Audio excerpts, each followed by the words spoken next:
Okay, so I'm going to get started.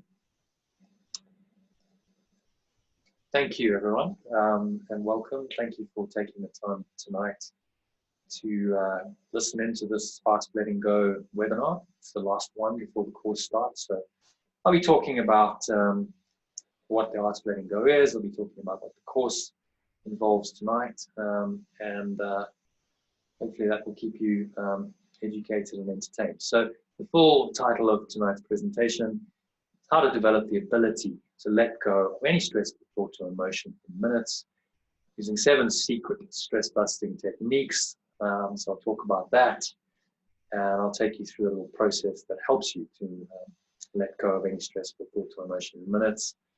Find authentic happiness, fulfilling flow, higher purpose, and true success in your life, which is what we all say we want, but very few people seem to live in this day and age, without spending a fortune on motivational books, workshops, personal coaching, pills, or psychotherapy books, or in fact, anything else you'd care to add to that list, but I thought that was fairly comprehensive.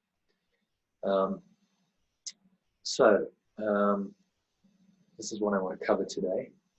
Share these 7 stress-busting techniques and also 3 life-changing secrets related to them, the results they produce with you. I'm going to show you why learning to let go of your negativity is really the only way that you'll ever be authentically happy, find your flow and experience what I call true success. And I'll talk about what that means, my definition of what success is. It's a little bit different from most people's. Thirdly, explain how the Art of Letting Go course can help you to let go and find the authentic happiness, fulfilling flow, and true success that you want and deserve.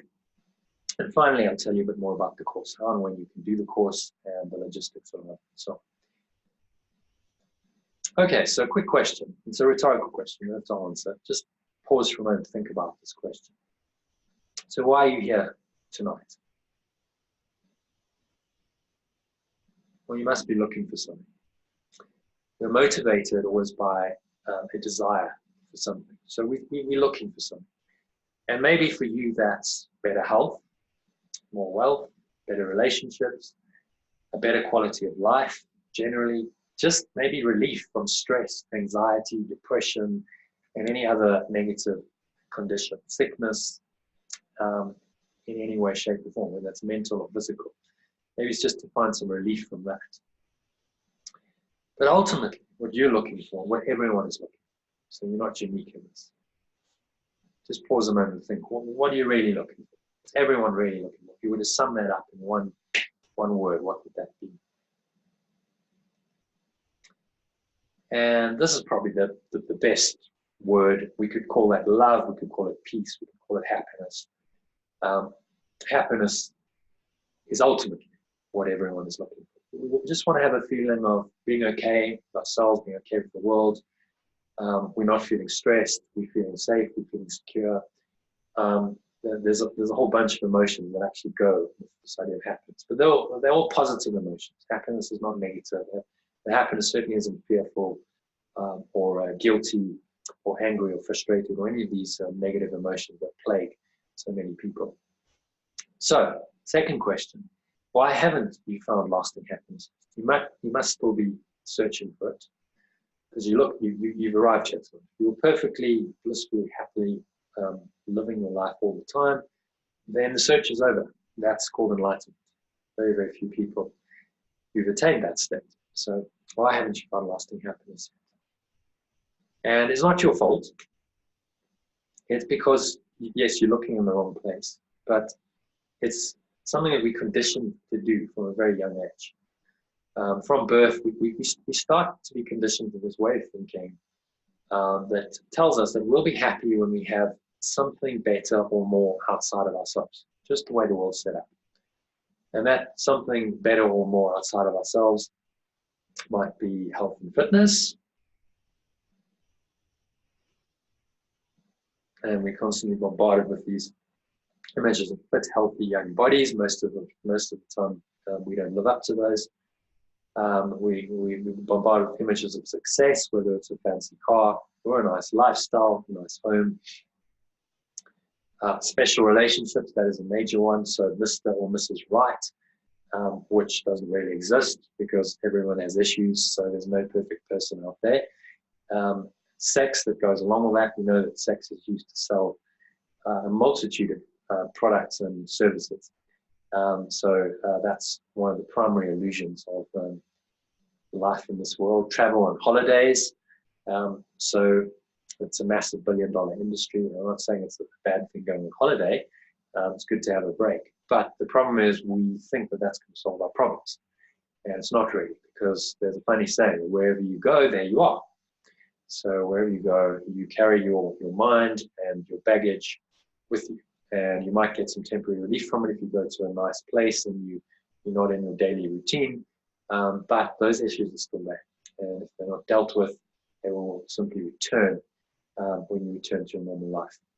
And pleasurable experiences, however you define it. So maybe that's fine wine, dining, travel maybe for you, or whatever you find pleasurable in this world. Now, I'm not saying that there's anything inherently wrong with these things. Right? Having enough money, having a nice lifestyle, having holidays, is not inherently wrong. The problem comes in when we make these the source of our happiness. And this is what most people tend to do. And we go, I will be happy when I have more money. I will be happy when I have the dream house. I will be happy when I have that fancy car. I will be happy when I meet Mr. and Mrs. Right. I'll be happy when, and so it goes. And that is always in the future. And so what we're doing is we're always delaying our happiness, because I'll be happy when never really comes. We never really being present now and being happy now, which is kind of a modern disease. So desire, ambition, whatever you want to call it in today's world, is a massive tool for marketing, lots of products and services. So fear on the one hand and desire on the other are the two primary motivating forces that are used to market an endless number of products and services to us on a daily basis. And so we live in an environment where we're exposed to this stuff. The world's trying to brainwash us into this way of thinking. And so it's not surprising that you haven't found, most people haven't found happiness, because you're never really going to find happiness in something that is impermanent. If it's impermanent, it can come and it can go. And all of these things can come and go. You can have health one day, you cannot have it. You can have money, you can lose money. You can have a relationship, you cannot have a relationship, and so on. So if you make these external things the source of your happiness, you're setting yourself up for a lot of pain, disappointment, and ultimately unhappiness. Now, there's a $1 billion industry called the personal growth industry that's dedicated to trying to help you to find happiness, supposedly. But what they do is they say, well, you'll be happy when you have more of something that you think you want, such as money. That's a big one. Health is another big one. A relationship is another big one. Adventures, holidays is another big one. These kinds of things are what are set up for us. Right? When you get these things, you'll be happy. But you have to go via the person, the course, the route, in order to achieve these things. And obviously, there's money in that, because if someone thinks that you can give them these things and give them happiness, then they will pay the money. But it's fundamentally flawed from the outset. So I'll give you an example of this. A couple of years ago, I was browsing the internet. I found six top secrets given by a motivational speaker. I won't name him, but he's quite well known. Made multi-millions of dollars out of this. And his top 6 strategies for living a successful life. I don't remember the other 5, but the first one, the top one, was ambition. Ambition, yes. You have to be ambitious in order to be happy, to be successful. Now, ambition is just another form of desire. 2,500 years ago, there was a chap by the name of Siddhartha Gautama, most people know him as the Buddha, who figured out that desire is the source of all suffering. And that was the foundational principle of this philosophy, this religion as it became, called Buddhism. But it was really just a way of life, a way of thinking, and a way of being. That's what Buddhism is based on. Now, this is not a lecture on Buddhism, but This was a man who dedicated his life to this. In fact, he gave up these things. He had the money. He was a very wealthy prince. He had the money, he had the lifestyle, he had everything provided. He could have had a very cushy life, but he gave it all up because he was searching for something deeper, which he eventually found. 6 years later, he gave up. He nearly killed himself a few times, and then finally found this treasure he was looking for within it, just sitting quietly under the bo tree. So who do you think is right? The Buddha, who said desire is the source of all suffering, or this guy who's got perfectly polished white teeth and manicured fingers and a fancy hairstyle, and clearly is quite invested in all of these things himself, who's going to sell you this philosophy for money, or the Buddha who did it for no money, and who has helped millions and millions of Buddhism, something like 500, 600 million people who are practicing Buddhist in one way, shape, or form. I don't think there's a question. We've got a very ancient lineage, and this is something that's been echoed throughout the ages by many, many spiritual teachers, from Lao Tzu, who's founded Taoism, Buddha, Jesus pretty much said the same thing. He talked about forgiveness, but it was basically idea of letting go of these attachments to the world as the source of their happiness, because they figured out, all these spiritual teachers figured out that this wasn't going to work. If you did this, it wasn't a formula for lasting happiness. And so there's a whole industry dedicated to really perpetuating an illusion. It's not true. They're going to try and sell you something that is simply not true, and it's not going to work. I'm not going to tell you that. None of this stuff is actually going to work ultimately. So then where can you find authentic happiness? That's the question. Where, if you can't find it there, where can you find it? And we have to look to spiritual teachings. This is a quote by a chap called Mihaly Csikszentmihalyi. You may have heard of him. He's the world's leading authority on the concept of the idea of flow. In fact, he coined the idea. He's written a number of books about it, the world's leading authority. And he's really just echoing what a lot of other spiritual teachers like the Buddha and Jesus and Lao Tzu and various others throughout the ages have said, that to know oneself is the first step toward making flow. He uses this term flow, but actually it's just the idea of being happy and present in the moment. I'll unpack exactly what flow means a little bit later. Toward making flow a part of one's entire life. But just as there is no free lunch in the material economy, nothing comes free in the psychic one. If one is not willing to invest psychic energy in the internal reality of consciousness and instead squanders it in chasing external rewards, one loses mastery of one's life and ends up becoming a puppet of circumstances. Very, very powerful quote. What he's saying is that going within to know yourself, to know your true nature, who you really are, is the first step toward making flow a part of one's entire life. And there's no free lunch. So if you're not willing to invest in this, to invest psychic energy in the internal reality of consciousness, and you instead squander it in chasing external rewards, you lose mastery of your life and you become a victim or puppet of circumstances.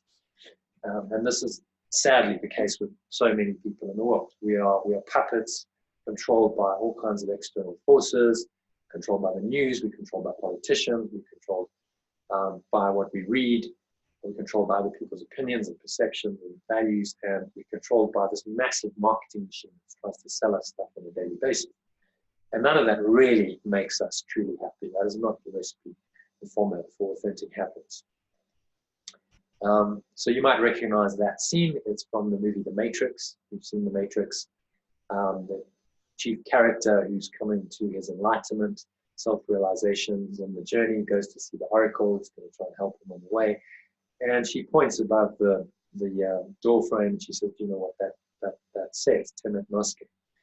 And he says, "No." She says, "It means know thyself in Latin. Know thyself." And that's been the great injunction of every spiritual master and every great spiritual tradition and teaching over the ages. Temet nosce, know thyself. And that's what Mihaly Csikszentmihalyi is alluding to in that quote. So what's the key to happiness then? Well, it must be self-discipline. As this chap said, happiness often relies on one character. It's a self-discipline to do things that help you to know yourself. And I'll talk about what those things are. I call them key spiritual practices just now. But it requires some self-discipline. To do what? Well, key spiritual practices, as I call them, KSPs, including conscious breathing. That's probably my number one thing. This is the easiest thing to do. Your breath is always available. We'll do some just now so you can just get a little taste of it. Meditation. So the one kind of leads into the other. Breathing is usually a part of meditation. Meditation is a state where you go within, you're much more peaceful, you're calmer, and you start to look within and you start to discover who you really are. It's a tool for self-awareness. Number 3 is forgiveness or letting go. So I use the term letting go because I think it's more descriptive of what actually happens on a practical level, that you are always letting go of some negative thought or emotion. You feel that kind of release. I'll give you a taste of that just now, but you could call it forgiveness if you want. That's the Course in Miracles terminology, and I'll talk about Course in Miracles just now and what that involves. So whichever one you prefer. And then discussion sessions. So if you can get into a group and you can start discussing these ideas and concepts, and we're kind of doing that now, although I'm presenting maybe, but there's a group energy that forms. And especially if people are sharing and interacting, you can learn so much from it. Not just from what's said, but it's the energy that goes along with that, that kind of uplifts you. If you hang around with positive people, you get that effect naturally. You tend to feel uplifted, inspired, and obviously the reverse is true. If you hang around in negative circles, then you will inevitably start feeling pretty negative sooner or later. Number 5 on the list is reading. So reading inspiring spiritual material that's going to uplift you, that's going to educate you, it's going to increase your understanding of yourself and life. An end-of-day reflection, I think that's a very, very important spiritual practice. Just to sit quietly for a few minutes before you go to bed and just reflect. Okay, so what happened today? Maybe what did I learn? Where did I get it wrong? Where could I improve? Just asking a few simple questions can help you to do that. And then a pre-bed relaxation. Those two kind of go together. So if you can start to do a little, it's not as such a meditation, it's just a mindful practice of relaxing your mind. You might do a little bit of reading, and that puts you in a really good frame of mind to go to sleep. So you're not carrying anything with you to sleep, and you're likely to sleep a lot better and be refreshed and wake up the next day and do it all over again. So those are my top 7. Promise to give you 7 secret techniques. They're not that secret, but they're not that well known either. A lot of people do not know about conscious breathing, for instance, and yet it's the most obvious thing that's available to us. We never taught it.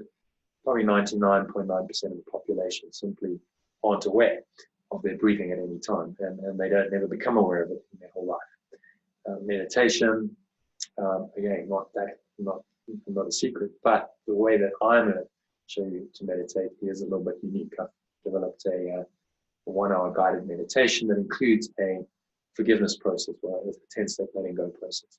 There's unique ways of doing these things. So right now, I'm going to show you how you can let go of any stressful thought or emotion in minutes, and include 3 of those things. So breathing, meditation, and forgiveness and letting go in this little exercise to give you a little taste of how powerful this is. So I want you to just put aside everything. If you're not on your phone and doing the webinar through the phone, switch off your phone or put it on silent. Just try and make sure you're not going to be disturbed at all. I see Sibusisa just joined us. Hi Sibusisa. We're just about to do a meditation. So just join in and follow the instructions. So just listening, sitting upright, cup your hands in your lap, and just listen to my voice guide you through this process. It's a simple 2-step letting go process. But first, I'm just going to take you into a little bit of a relaxation process using your breath. So, closing your eyes, just breathe in and out. It's nice, deep, slow breaths through your nose. So inhale. Notice how the belly rises. And exhale. Notice how the belly falls. And just start to tune in to your breath. Put all your attention on your breath, all your awareness on your breathing. It's an opportunity to just bring your mind to a single point of focus, which it probably hasn't been in since you woke up this morning. So just pay total attention to your breath. Notice how the stomach rises. You can put your hand on the stomach. Notice how it pushes out as you breathe in. Notice the subtle flow of air into your nose. And then naturally exhale. You should feel the stomach contract, slight contraction of tummy muscles. Feel the stomach pulling in. And if you got your hand on there, notice how that sucks in. Breathing in, breathing out. So you're just allowing yourself to get a little bit more relaxed with every breath. Just a couple of minutes of this, just to clear the mind. If any thoughts arise, just focus on your breathing. Some nice deep inhales, exhales, and just gently return your awareness to your breath.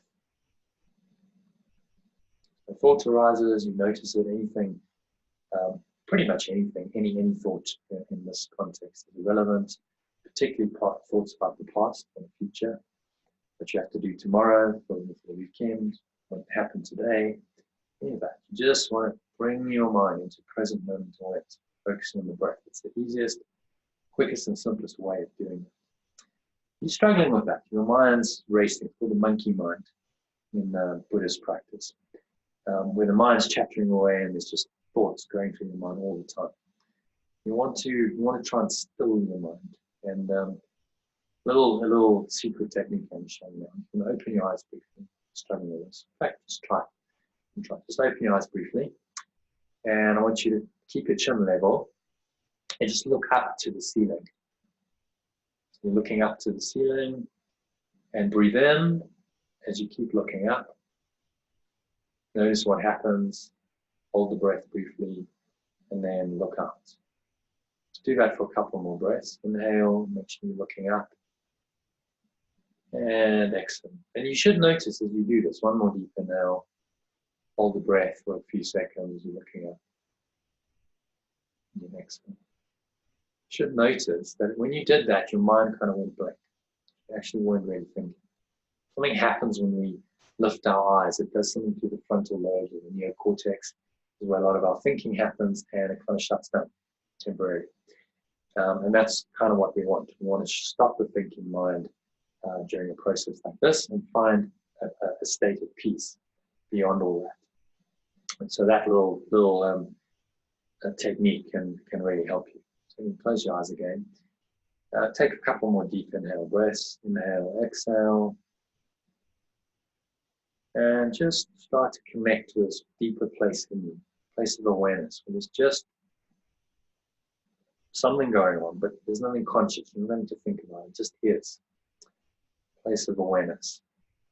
Should feel open, clear, light, free, however you want to label it. Just try and connect with that. One more deep inhale.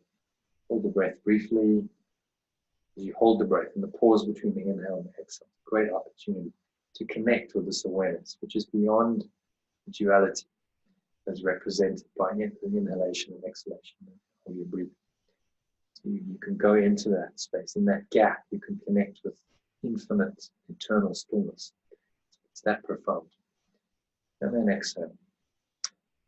So now in this really calm, clear, aware state, I want you to bring to mind a thought about something that's been irritating you, frustrating you, annoying you. I wouldn't suggest choosing a major trauma for this exercise, just something that's niggling you. Could be an issue with someone at work, with your partner, with your sons or daughters, usually involving other human beings generally. Something that's just getting to you. Could be a financial worry. Doesn't necessarily have to be specific to a person. Just bring that to mind. So bring that situation up in your mind and notice as you do that. So in this state of mind, just notice how that feels. Notice how the thought feels, because you can start to get into the feeling of the thought, which is the emotional quality of any thought. Notice how it feels. And this is the first step in the process. Just being aware of how it feels when you're in a negative state, when you experience a stressful thought or emotion. How does that feel? Probably not so nice, I'm guessing. Usually there's a kind of tightness, there's a contraction. You might feel a little bit nauseous, maybe a little bit tight in the stomach, a little bit tight in your chest. Just something's not quite right. And your body will immediately tell you that. So you can tune in to these emotions by tuning into your body with this awareness we just created of it. So that's step one of the process. And step two is to just make a choice. So you've become aware of this. You go, yeah, that's not very nice. I don't like the feeling. So you can make a choice to let it go. So simple and as difficult as that. And it starts with a decision to let it go. And now I'm going to help you to do that. So there's a process to this. So you're going to breathe in, nice deep inhale, and imagine that you're breathing in a really golden or white light into your heart center.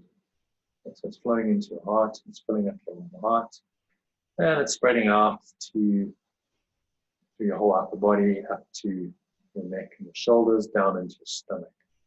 In the presence of this light, no darkness can exist. So you should already feel this dark, heavy, contracted, negative feeling, whatever you want to label it, is releasing. And as you exhale, so nice full exhale out your mouth, really blowing, so you can do that. Really let it out. And as you do that, just feel that feeling dissipate, and it's releasing. Because this is an energy that you hold in your body. And so by using a body practice like the breath, which is pretty foundational to the body's existence, it will help you to let this go. In fact, in ancient Greek, the word for exhale, breathing exhale, is the same as the word for forgiveness. So they recognize that the exhalation is really so intertwined with this idea of letting go. Breathe in again. So we do this a couple more times. Breathe in. Nice deep inhale.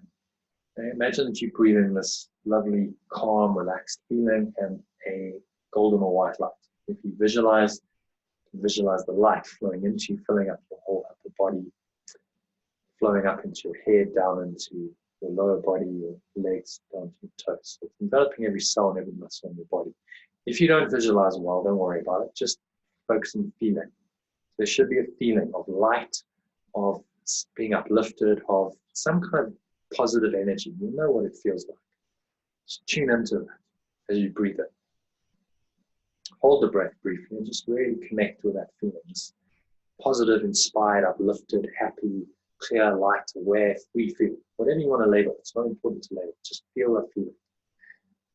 And if you visualize, just imagine that light getting brighter and brighter. So brighter, golden or white light, and it's filling your whole body. Every cell and every muscle is imbued with that, and it's actually creating aura around your body. And now as you exhale, make it a really deep, full exhale over about 5 to 10 seconds. As you do that, and feel that energy, any remaining negative energy, just feel it releasing. So that contraction, that tightness, feel yourself letting go of it. And again, if you visualize, you can visualize a dark, gray, mucky, brown, black energy, just leaving. One more deep inhale, so breathe in the light. So just intensify that light we're visualizing. Visualize it as a very intense, bright, golden or white light, filling up every cell and every muscle in your body, radiating out from you, surrounding you, aura of golden or white light. And in the presence of that light, the darkness is completely gone. It cannot exist. So there's no darkness to let go of. But now I just want you to share that light. Imagine that as you exhale, that light is radiating out from you. And it's spreading to everyone in your household, everyone in your surrounding area. So the suburb that you're in, or the area, the whole city, the whole town, the whole country, the whole continent, the whole world, the whole solar system, the whole galaxy, the whole universe, boom, in an instant, because it's just in your thought. So there's no limit in space and time to this. Imagine that you're connecting with everyone and everything, sharing this light with them, and then imagine bringing that back. You've exhaled, you're drawing it all the way back into your body, into your heart center, and it's just sitting in your whole mind and your body, radiating this light out from you. Imagine a nice golden or white light bullet surrounding you. And now in this light, just take 3 more deep breaths. And just connect with it on a deep level. Just connect with the light. Imagine it getting brighter and brighter and more intense. And going deeper into this lovely, still, calm, peaceful place. Hold the breath briefly. Just really connect with this lovely feeling. Peace, happiness, joy, relaxation, freedom. You don't really need to label it. You know it's there. It's just a feeling. It goes beyond words. And exhale and imagine that, again, you're just sharing it. So it's moving out from you, and then as you inhale, contract it back. Bring it back into your heart center, holding it there, connecting with it on a deep level. Just go a little bit deeper with every breath, and then exhale and radiate it out. And one more deep inhale breath. Hold the breath for a few seconds, a bit longer than normal. Really connect with that light. So just set an intention to hold this frequency, this feeling for the rest of tonight's presentation, and until you go to sleep. You know, hold on to that. And you do that just by keeping some awareness in your breathing. Just by keeping a little bit of awareness when speaking on the subtle rhythm of the breath, flowing in and flowing out. You will connect to this. So just try that for the rest of the presentation. Exhale. Again, sharing the light. Imagine you sharing it with everyone who you love in your life, everyone you don't love in your life, and think you don't love, and everyone who's connected at this call. So we're all connecting in the light. Just feel that connection, and then when you're ready, open your eyes. So I'll just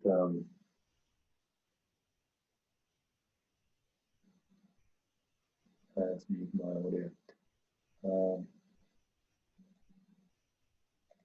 I'm just going to unmute you guys just to get a little bit of feedback on that.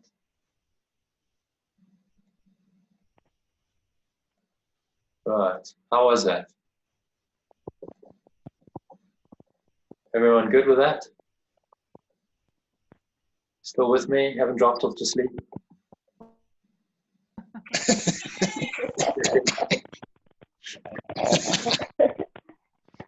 So any comments on that process? Enjoy it. Did it help? Very relaxing. Very relaxing. Yeah. Lovely. Feel free to put any comments in the chat if you want.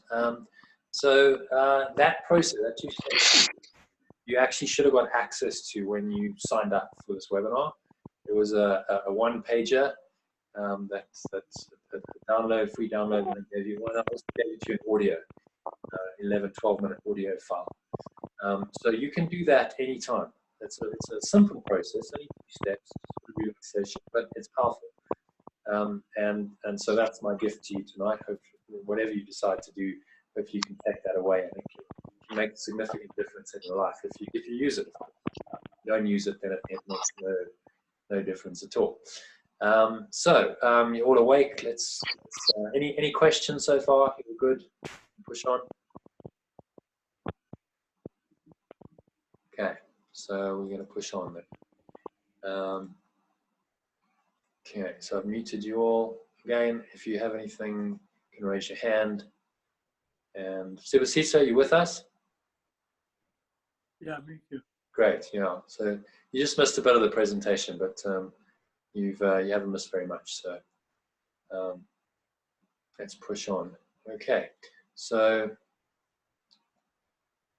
just a quick introduction to me. Some of you might know me, some might not, but I'm just going to talk a little bit about the personal stuff. So this is my life persona, my experience so far in life, not the absolute reality of who I am, which is really not something you can actually put into words.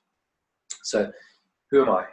I started this journey when I was 12 years old. I was fortunate enough to be given a lot of personal growth and motivational type books at a very young age by my sister. She was quite ill, and so she'd get these books to read to inspire her. When she finished them, she passed them on to me. And so I started reading books like Think and Grow Rich by Napoleon Hill, As a Man Thinketh by James Allen, and Power of Your Subconscious Mind, and The Magic of Thinking Big, and these kinds of things. We're really all about changing your mindset and creating a different kind of reality, a different kind of life.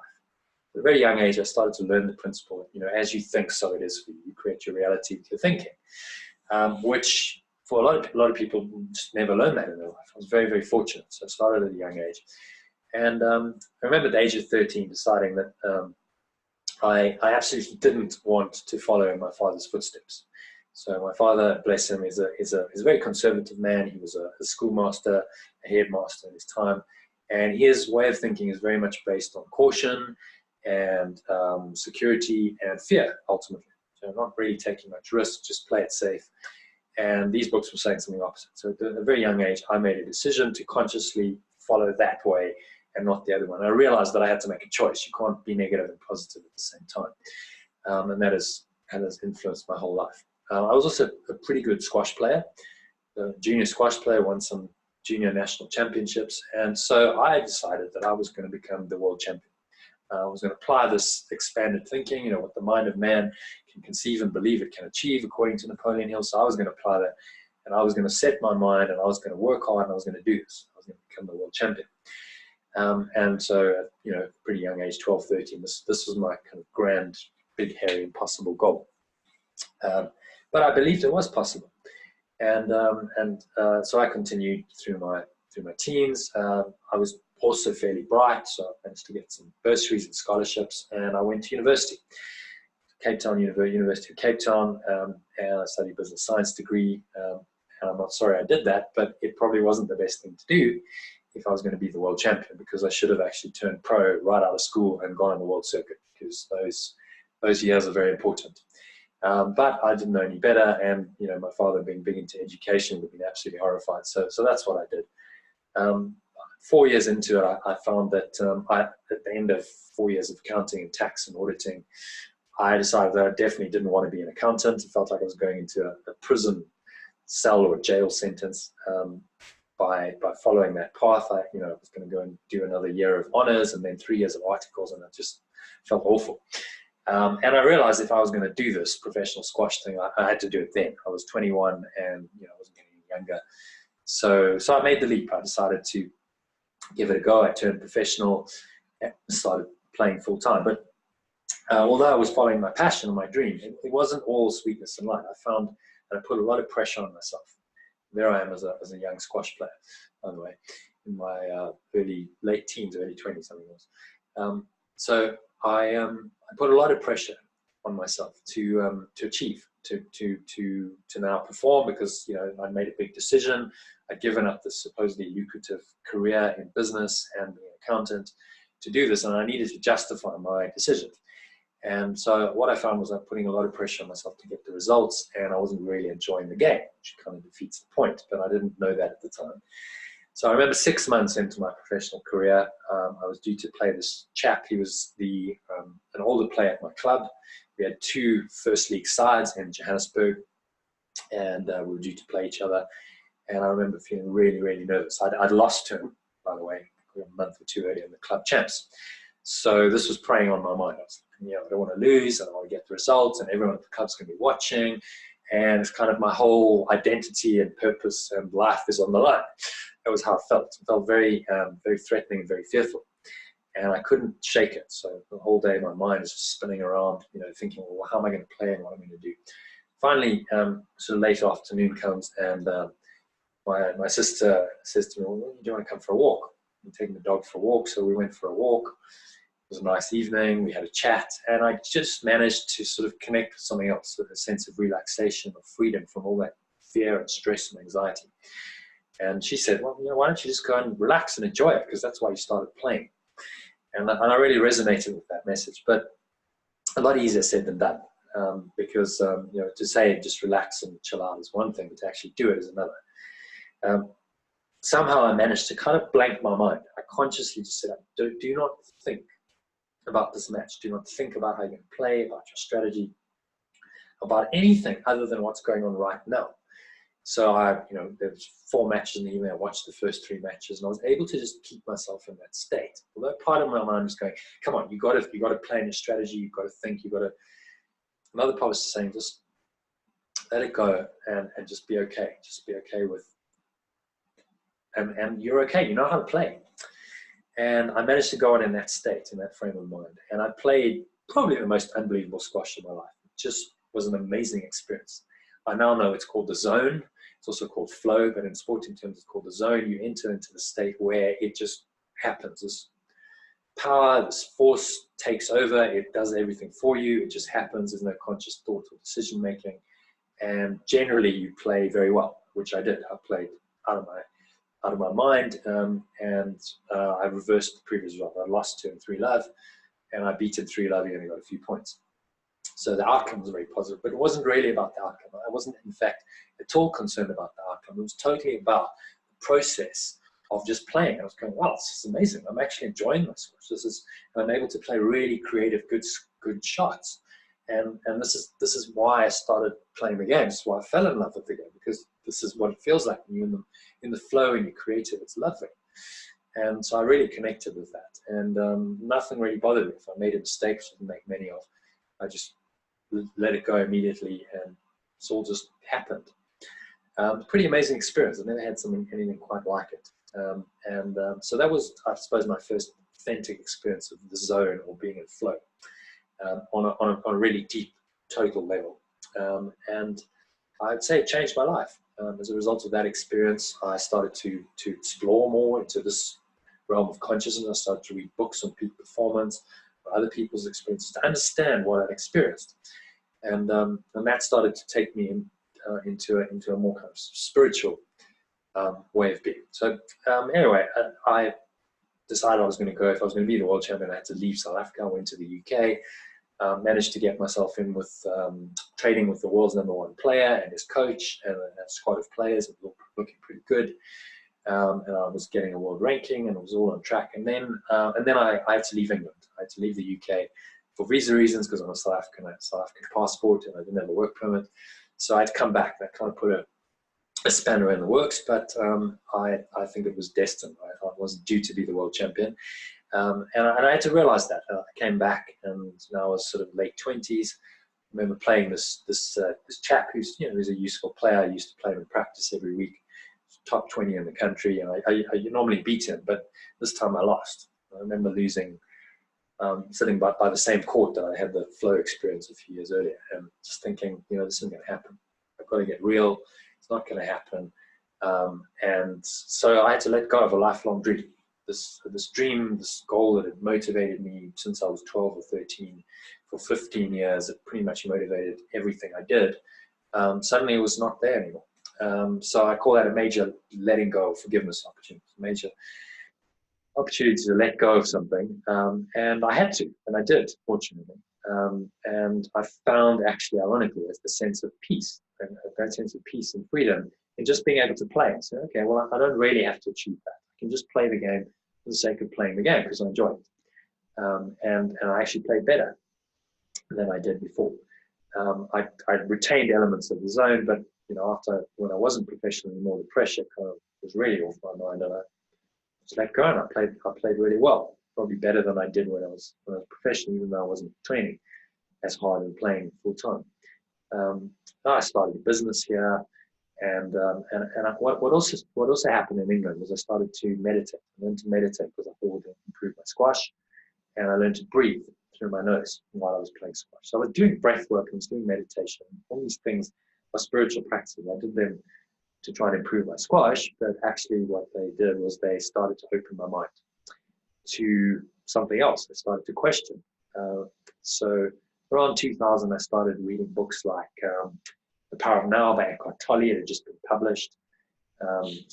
People talking about it, so I read that. I was like, wow, this is amazing stuff. I remember going back every night reading the chapter and going, wow, this is incredible. It's like something's awakening in me.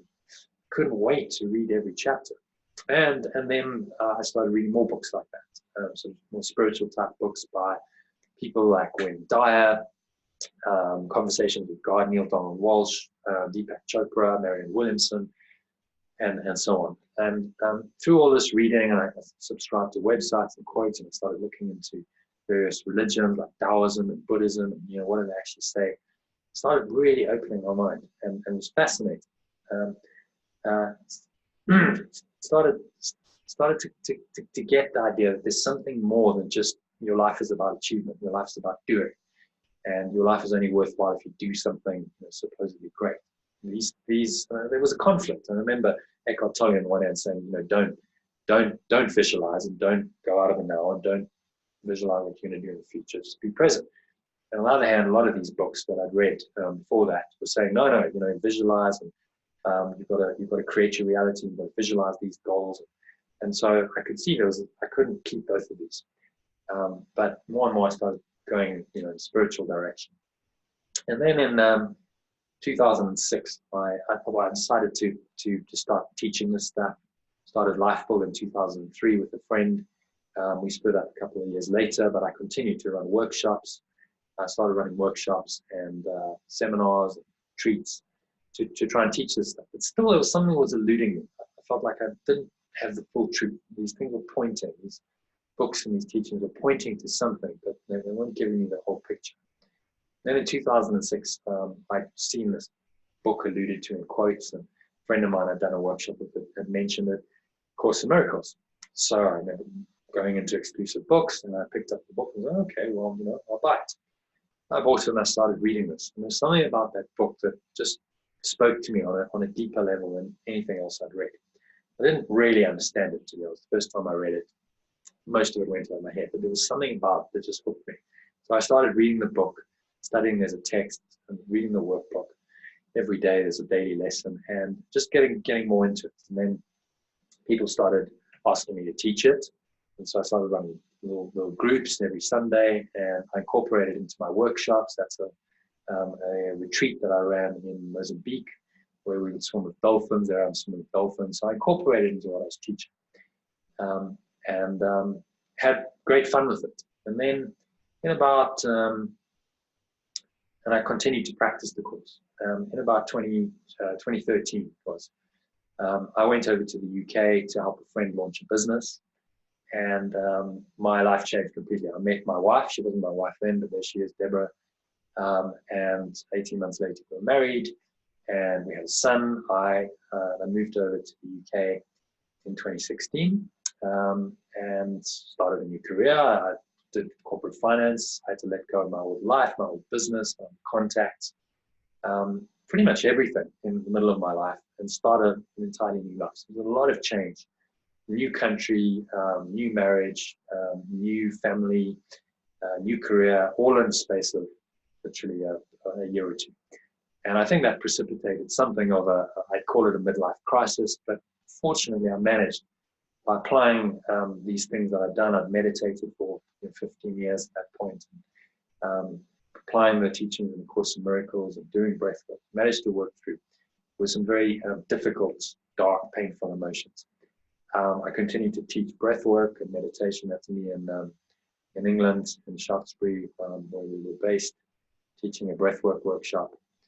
And there I am in sort of corporate mode. So did corporate finance, started a small business, consulting to small and medium-sized businesses there on payment solutions.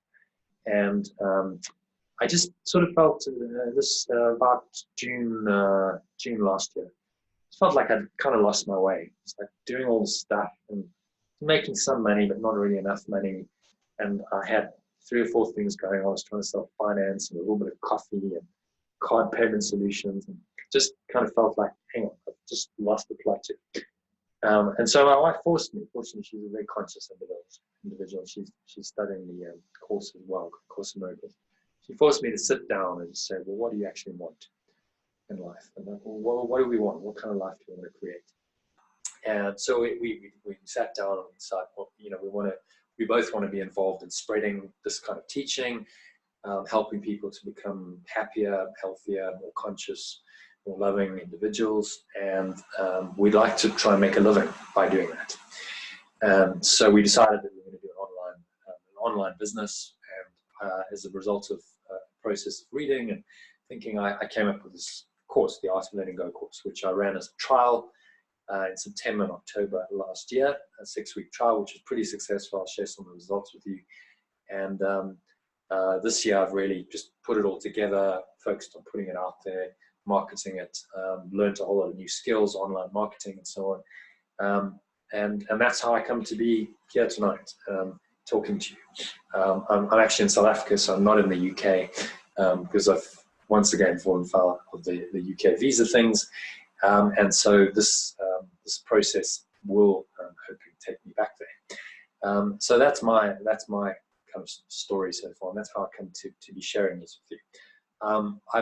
I've practiced everything that I've taught, that I teach in the Art of Letting Go course myself. I've applied it in my own life, and I know it works.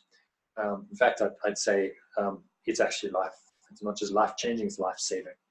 I'm not sure I would have made it through the last few years if it hadn't been for these spiritual teachings and techniques. They are extremely powerful, and they do work if you do them, and that's really the key, is to have the discipline to do them on a regular basis, which is why I put together the course, the Art of Letting Go course. So speaking of courses, I mentioned the Course in Miracles. Some of you may be familiar with it, some of you may not be. In fact, just quick show of hands, if you want to just put up your hand if you have heard of the course. 2, 3, okay, 3 people. Okay, so 3 people have heard of it, and the 2 participants. Okay, so I'm going to give you a little overview. If you've heard of the course, you know what it's about. Forgive me, but for those who haven't, it's quite important you know what it is. So it's a book primarily. It's a book transmitted by Jesus.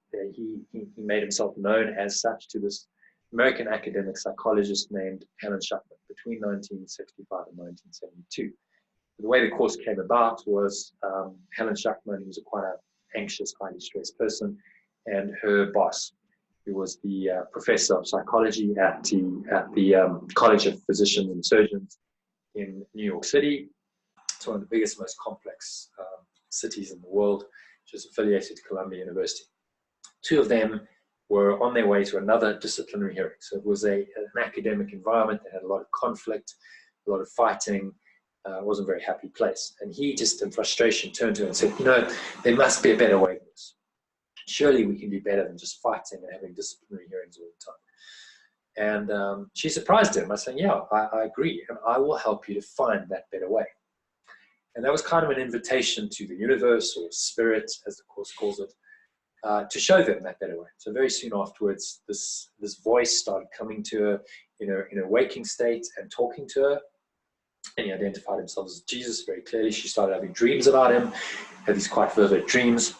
This process continued for a few months, till one day in October of that year, 1965, the voice started saying to her one evening, this is the Course in Miracles, please take notes, over and over. And so she phoned her colleague Bill in a bit of a panic, and she said, you know, this is what's happening, am I going nuts? And he said, well, why don't you just try and do what it says, just write it down, write down what it's saying. And so she did. She brought in the notes the next day. He looked at them and he said, you know, Helen, no disrespect, but these are not for you. This is something else that's speaking through you. She said, yeah, I know. It freaks me out. And so it began this process of inner dictation, as she called it, where Jesus just transcribed the course through her, wrote it down. She would take it to her colleague Bill. He would type it up. And over the course of 7 years, the Course in Miracles came through her.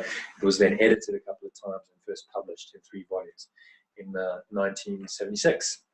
Fortunately, there was no copyright when it was first published, so it's in the public domain. So in order to do this course, the Art of Letting Go course, you do not have to buy a Course in Miracles. It's all out there, freely available on the internet. Secondly, it's a systematic, so what is it really? It's a systematic mind training course to teach you a radically different way of thinking about and perceiving everything.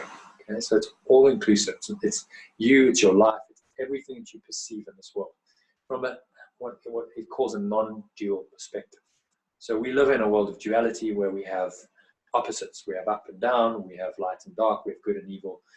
These dualities are what make up our so-called reality. The Course is saying is that actually you can see it differently. In fact, you have to see it differently if you want to find peace. A non-dual perspective sees only love. It sees that there isn't really a duality, that actually only love is true and everything else is false.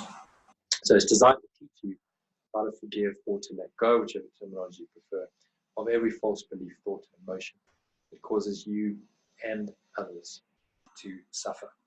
That's its primary aim. So it's about letting go. It's the master teaching on the planet in letting go, which is why I based the art of letting go on Course in Miracles. And finally, it's a spiritual path. So if you've been seeking your whole life for something, this may be it. It certainly was for me. It's my spiritual path. I practice it every day. I read it every day, and I teach it, because you teach what you need to learn. So that's why I'm doing this. A spiritual path that will allow you to live happily, peacefully, and lovingly. And all of that I call flow. Combined, it's a flow state when you're in happiness, and you're peaceful, and you're loving, and ultimately attain full enlightenment. And that is a state of complete freedom from the body, from this world, from time and space. It's set at the highest possible level. So it doesn't compromise at all, which is why I love it. It also makes it quite a difficult teaching to accept and absorb, which is why most people need some kind of guidance or facilitation. There's lots of Course in Miracles groups. There's a lot of stuff available on the internet, free. But as far as I know, there's nothing quite like what I've put together, which I'm going to explain to you. So as I mentioned, it's got 3 parts to it. There's a text of 670 pages on, depending on which version you use, that explains in detail the principles and the philosophy on which the course is based. There's a workbook with 365 daily lessons that are designed to systematically train your mind how to let go of its negativity and allow you to live in a miraculous state of mind. And that miraculous state of mind, what the Course calls miracles, I call flow. Same thing really, just a different idea, different concept, because I think flow is a more accessible, more easily understood idea than miracles. And then a manual for teachers, which is additional guidance and instructions for advanced students who want to teach the course through the way they live.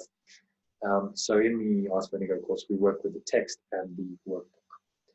So I promised to share 3 secrets, 3 life-changing secrets with you.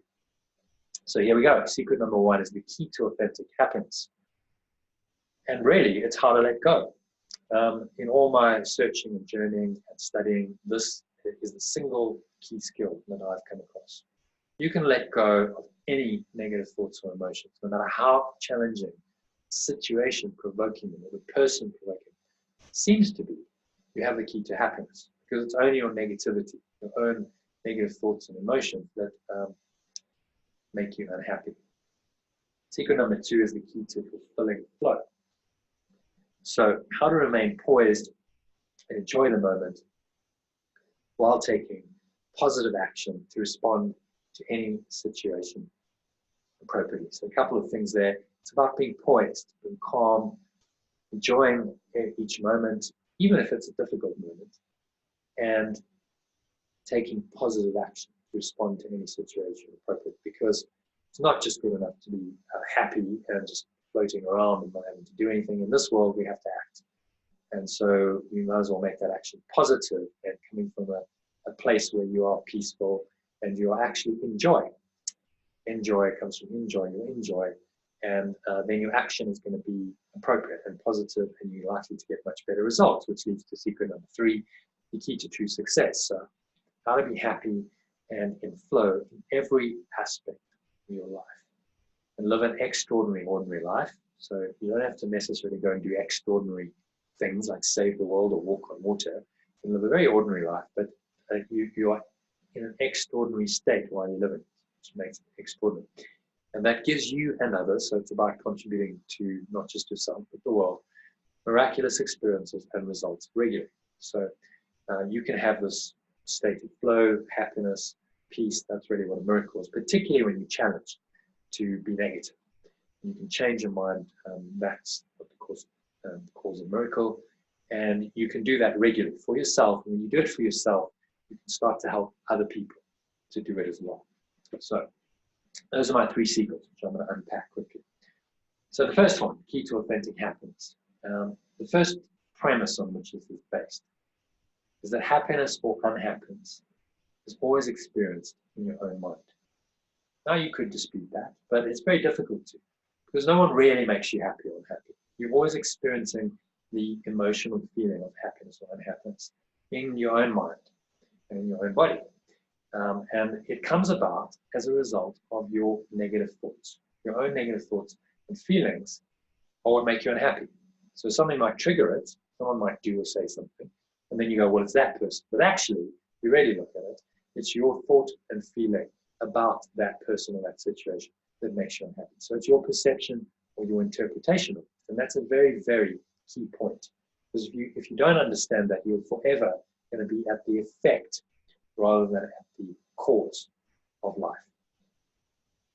So therefore, because those two things are true, learning how to let go of your negative thoughts and emotions must be the key to your happiness. Those first two premises are true, and then the third one must be true, which is why letting go is the key to your happiness. So a little case study. This is a guy by the name of Phil. He's the older one. Phil is in his 80s. So he's been doing the course a long time. He's been studying Course in Miracles for 27 years, 28 years now. 27 years this time last year when we started the course. So I was under a bit of pressure because I've been studying it maybe half that time. He's a lot older than me. But he got a lot of benefit out of the course. He said, I learned how to forgive truly after 27 years. That's what he said. And he had a major breakthrough on the last day of the course after we did something called holotropic breathing, which I'll talk about a little bit later, exactly what that process is. So holotropic breathing, I did it on the Friday night. The course ended on Saturday. Saturday morning, final day of the course, he sent me this email, which I won't read the whole thing because it's quite long. But essentially what he said is that he did some of the breathing and he listened to the music track again that morning, and he had a kind of cathartic experience. So he'd had some issue with his parents, silly issue, but it was an issue for him. That he'd never really been grateful to them. He wanted them somehow to be different, particularly his mother, from what they were. Even though they were very nice parents, it was a loving home. They didn't swear, they didn't treat him badly, they didn't fight.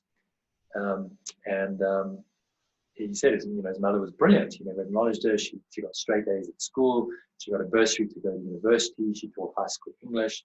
Later in life, she did book reviews. And she even had a weekly column in the main newspaper in the town where he lived up in Rhodesia. It was called then Zimbabwe, town called Bulawayo. But he wanted it to be something else. God only knows what. And during the replay, he started realizing how unfair and ungrateful he'd been, never acknowledging just how fortunate my life was. And it was then that I had a catharsis. I broke down and I sobbed my heart up. In that long moment, I was able to forgive myself and also to ask my parents for their forgiveness. Been carrying this baggage around all my life at a huge cost as well. So after 6 weeks of doing this process, he's had a major release. He's let go of something that's been with him. He's been carrying this baggage for his whole life, 70 odd years.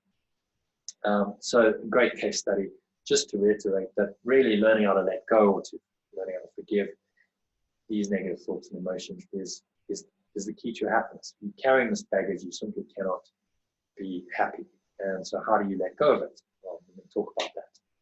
Secret number 2 is the key to fulfilling flow. So learning how to remain poised and enjoy the moment while taking positive action to respond to any situation appropriately. So a couple of important points there. You need to be poised, calm. You need to be in the moment, present in the moment, and enjoy it. It's not just good enough to be present. Actually enjoy the moment while taking positive action to respond to any situation appropriately. So a little bit of backtracking on flow. I promised to go into a bit more of the definition. This is Mihaly Csikszentmihalyi. Remember him, he's the world's leading expert on flow. He's written books on it.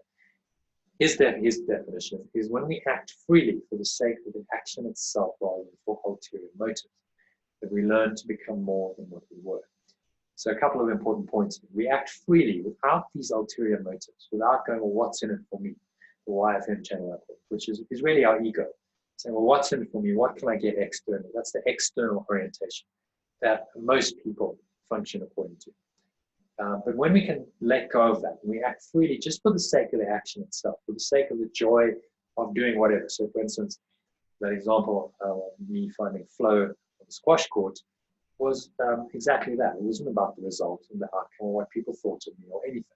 It was about just enjoying the process of playing the game, and being in the moment and enjoying the game of squash, which I love to play, and reconnecting with that love. And when we do this, we learn to become more than what we were. So again, there's this idea of self-knowledge.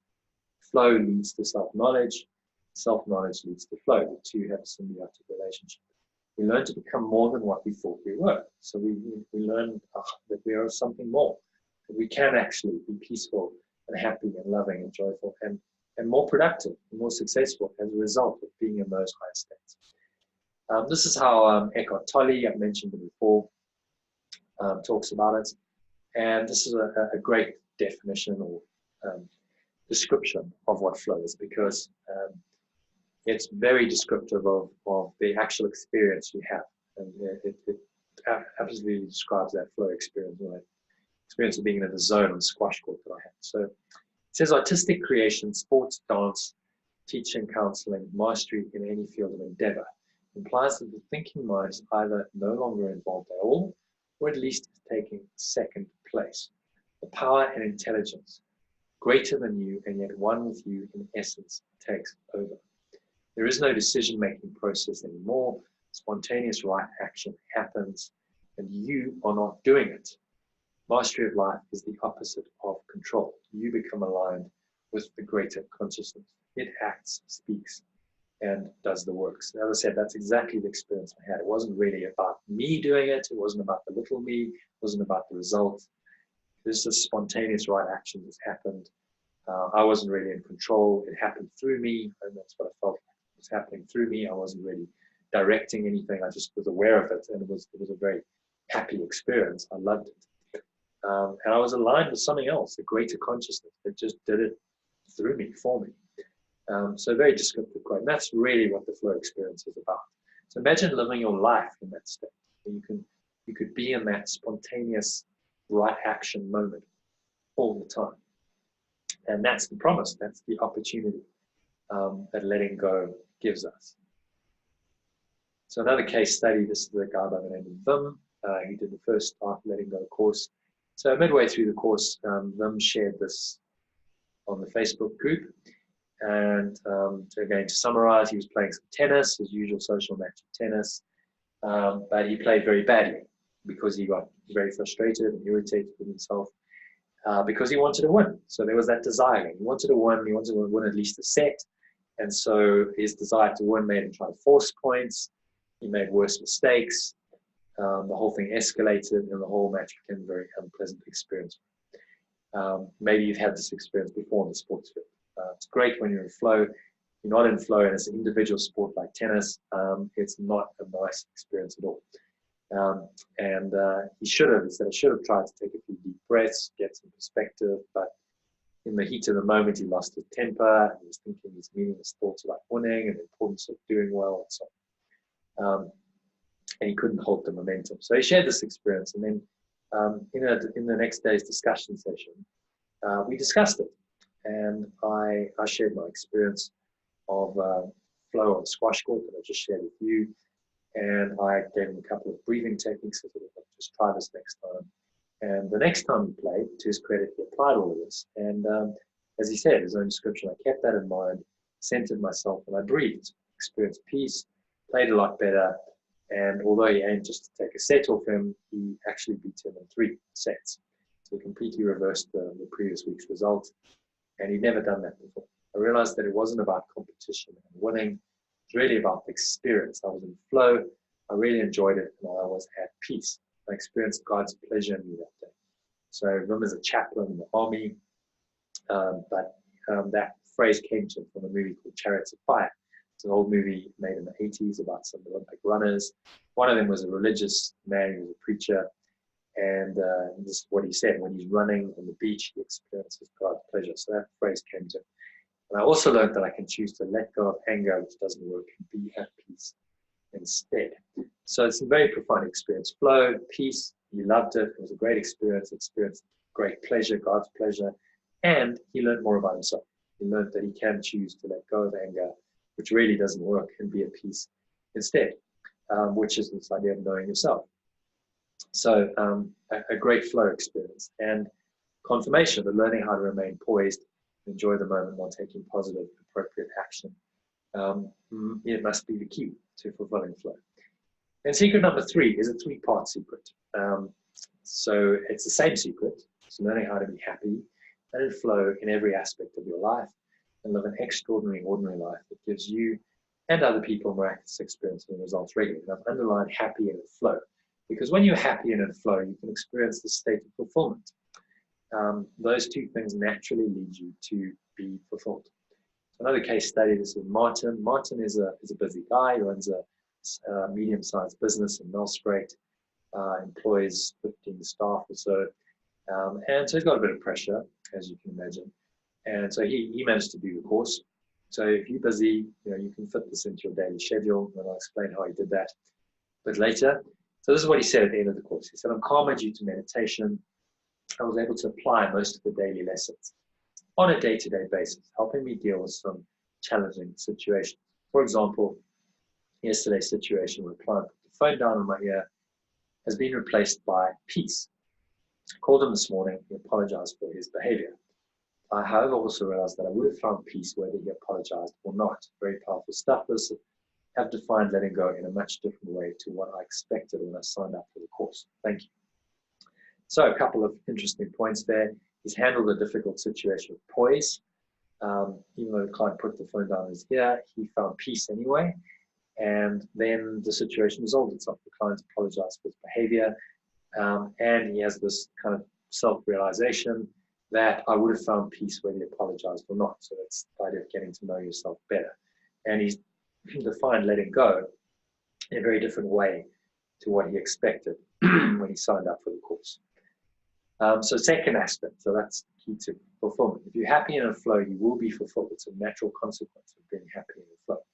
Second aspect of this third secret is higher purpose, key to higher purpose. So learning how to be happy and in flow in every aspect of your life, and I've underlined, and live an extraordinary, ordinary life. Gives you and others miraculous experiences and results regularly. So what does that mean? What does an extraordinary, ordinary life mean? It means that you're doing the same things you're doing. You don't have to go and save the world or conquer anything or create a great company or do anything extraordinary on the level of form. But the state in which you're doing it is extraordinary. So you might be doing your child's homework with them, or you might be driving to work, or you might be in a meeting, or you might be washing up, any of the normal activities we do, but you're doing it from a different place. You're doing it from a place where you're happy and in flow, and that brings an extraordinary quality. And that will give you miraculous experiences. You'll be in flow, and you will tend to have much better results regularly. So if you're in an optimal state, in an expanded state, your results tend to mirror that state, as within, so without. You're probably all familiar with the idea that you create your reality, your thinking, but it's not just your thinking, it's your whole being, it's your energy, thought, emotion, all combined. So when you get all that right, you can start really living a pretty extraordinary, but still ordinary life. And if you can do that, if you're living an extraordinary life, and you're experiencing miracles, and getting great results, and you're sharing that with other people, then you found your purpose. That's your high purpose. That's the only purpose really in this world. So given that we're going to be studying Jesus's teachings, which he's the teacher in A Course in Miracles, I thought it was pertinent to bring up a case study from his life. So you might be familiar with this, Jesus and the adulteress. It's a story from the Bible. And the story goes like this. So Jesus is teaching in the temple. One day, there's a whole crowd, and suddenly the Pharisees and Sadducees, the teachers of the law, as they were called, who were his enemies. They didn't like him because he was undermining their authority, and the crowds were listening to him. So they try to trick him. They bring this woman to him who's been caught in the act of adultery. And they say, teacher, we found this woman committing adultery. The law of Moses says that she should be punished by being stoned to death. What do you say? And Jesus handles the situation with aplomb. He ignores them to start with, just bends down and he starts writing something in the sand. I suspect that was to give himself some time. To just pause, breathe, reflect, go, okay, so how should I handle this? And then eventually he stands up and he addresses them. And he says one sentence to defuse the whole situation in one sentence. And that could have been a very ugly situation. In those days, they did stone people to death. So people did get stoned to death. They did die. They could have stoned the woman to death. They could have stoned him to death. It was a life-threatening situation. And in one sentence, he handles it with absolute aplomb. He says, "Let he who has never sinned cast first stone." Everyone thinks about it, and one by one they drop their stones, including the teachers of the law. They walk away. And there's him and the woman left, and he says, "Is there anyone left to condemn you?" And she says, "No, sir." He says, "Well, neither then do I condemn you. Go in peace and sin no more." And there's a great story, because he's taught the world a powerful lesson that's been written down and discussed and talked about many, many times. It's in the Gospel of John, if you want to check it out. I'm telling it again. So this is a man who's living his purpose 2,000 years later. The story from his life and the principle he stood for are still being taught, and that is your higher purpose. So he was in his purpose. He helped the woman. He taught himself and everyone and the world a powerful lesson in the process, and he handled a difficult situation with aplomb. And that's what higher purpose and living an extraordinary life is all about. And then the key to true success just puts it all together.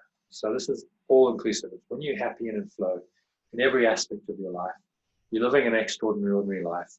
Gives you and others miraculous experiences and results regularly. You're doing all of that. It's not about being happy and in flow in one aspect. Some people might be really good in the boardroom, at work, but actually their personal lives suffer. And so there's not that completion. So it's all encompassing in every aspect of your life, extraordinary, ordinary in every aspect of your life. And you will become someone who can achieve great results. Whatever you're doing, it's not really about the result, but that positive energy will carry through, and you will have much better experiences, miraculous experiences.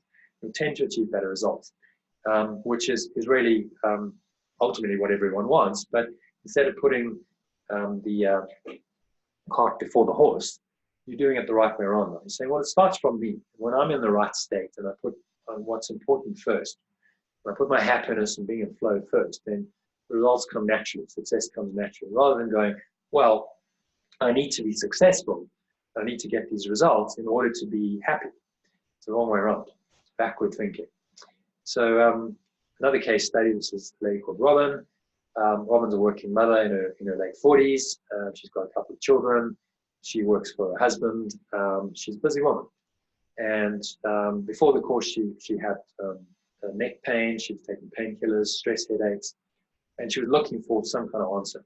She did the course, and immediately after the course, this is what she said: I had peace, less anxiety, I sleep better, don't take painkillers anymore for stress headaches, really better, I had better relationships with my children, and I'm not as frightened or worried. So pretty all-encompassing. It really has changed her life on every level, and it's continued to do so. I asked her to record a video for me a couple of months ago, maybe 3 months ago.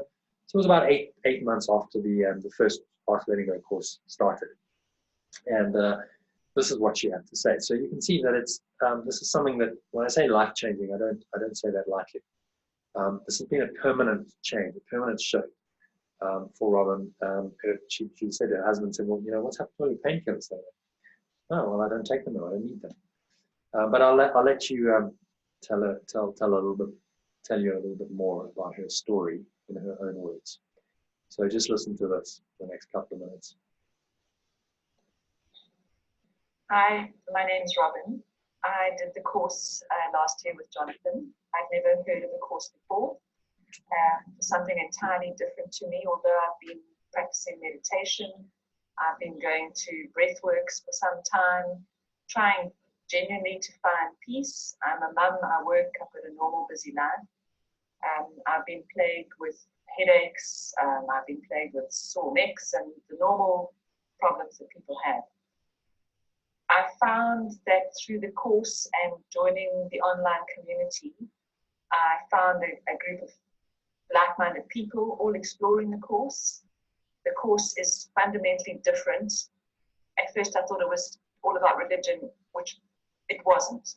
although it is about God, and I do believe in God, and it made a great deal of sense in my life that the only thing is really that we concentrate on is God. It's about finding love. It's about being kinder to people. I still listen to the teachings every day. I've found that by listening to the teachings and following the book and reading, I have become more compassionate. I've become a nicer person. I feel less guilty. I feel that the world is a different place. I don't feel that the world is always a good place. It's not. But I believe that it impacts me less. I used to be traumatized by the world. I used to lie awake and worry about things that are happening in my children and my life, and worry about my past and worry about the future. I found that I've achieved a sense of peace. And if nothing else, I'm really grateful to Jono and the people I met on the course, because that sense of peace has helped me to heal many parts of my life. I no longer have headaches. I used to suffer with headaches. I used to have terrible neck pain that I was on painkillers on all the time. And honestly, those things have gone away. I don't take painkillers for my neck, and I don't have headaches anymore. My relationships with my children are much better, and my relationship with myself is a lot better. So in all, it's taken a lot of the jagged edges of life, and it's just made life more bearable. And if you think about it, we're probably going to be here for a long time. So if it continues to get more and more bearable, and as I say, each day I learn a new lesson, and it does make life a little bit different and a little bit better, and I see things a little bit more clearly. And that to me has been the biggest gift of the course. So you heard it from Robin. And Robin's actually going to be doing the next course coming up starting on Sunday with us. Let me just check in with everyone, see if everyone's still around.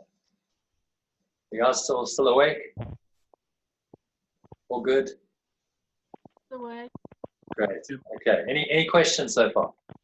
I see there's a hand raised. That was who's heard of the course. Okay. Any questions so far? Everyone good? Okay. I'll assume silence means yes. So I'm going to push on. So I'm going to try and get finished as close to half as possible. So I'm going to mute you all again. Okay.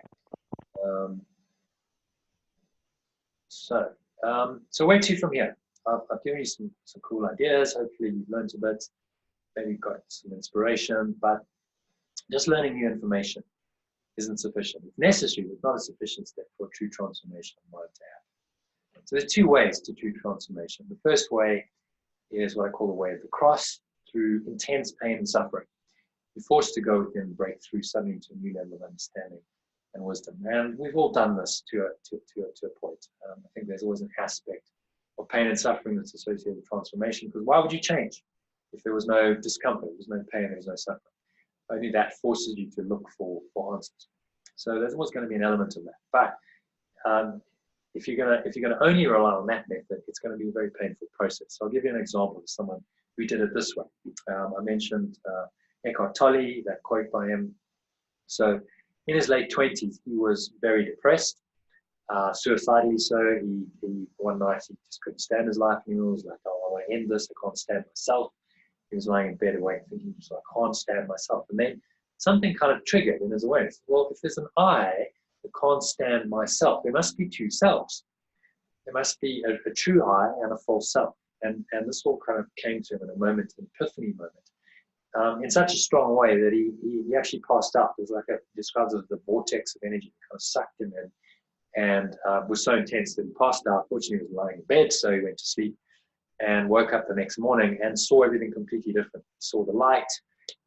He wasn't stressed about anything, but that has some consequences. So if you completely let go so suddenly, it meant he let go of his whole life, didn't really bother about doing anything. He just wandered around in a kind of blissful daze. His life fell apart on the level of form.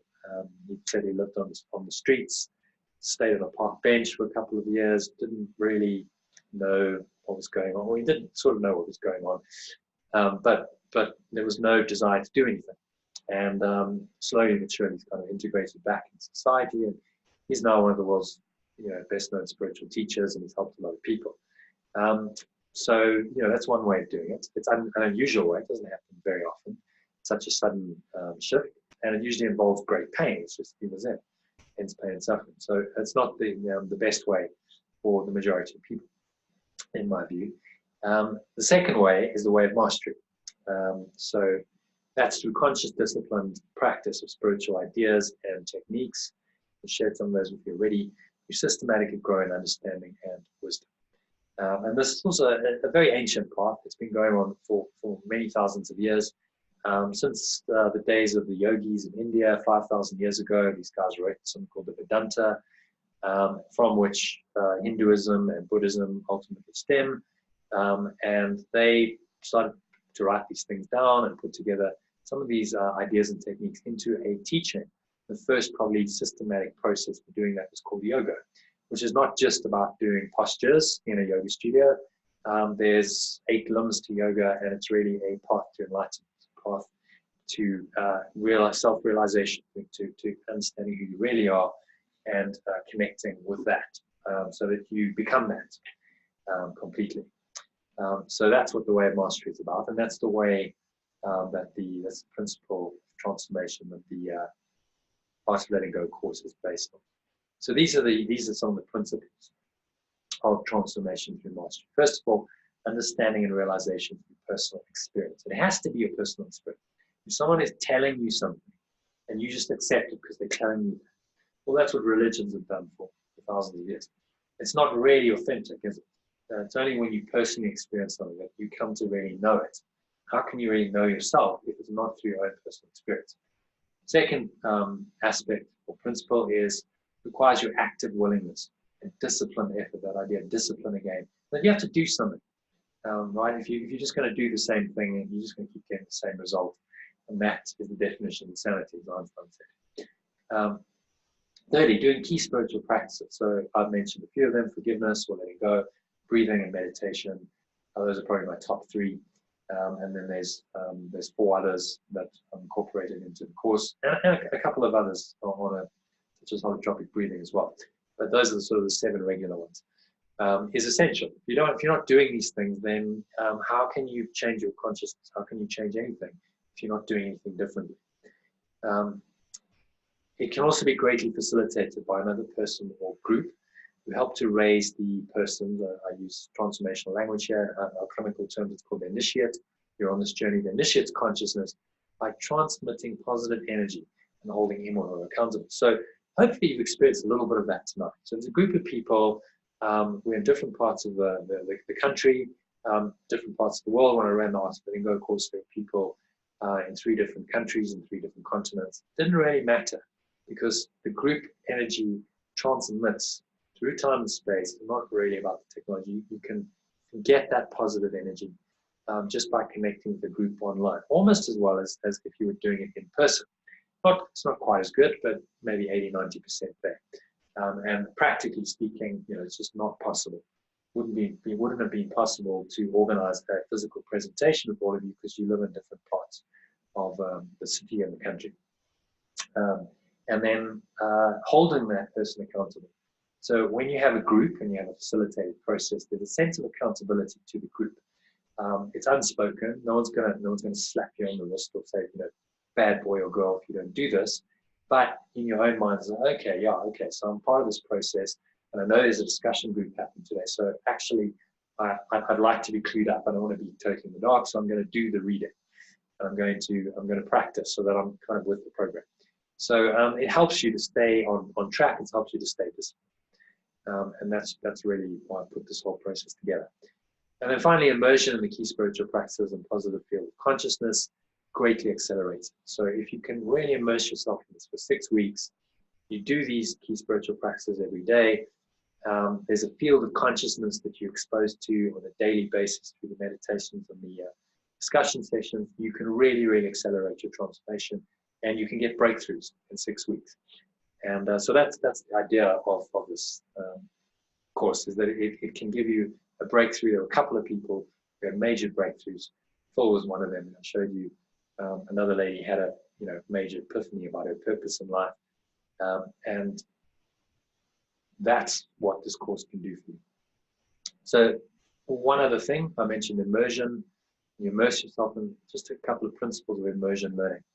Traditional language teaching programs teach the second language, traditionally associated with language teaching, immersion learning, as a subject to be learned. So we all did this at school. We learned Afrikaans, and we studied Afrikaans grammar, and we rewrote Afrikaans, etc. But at the end of school, we couldn't actually really speak the language.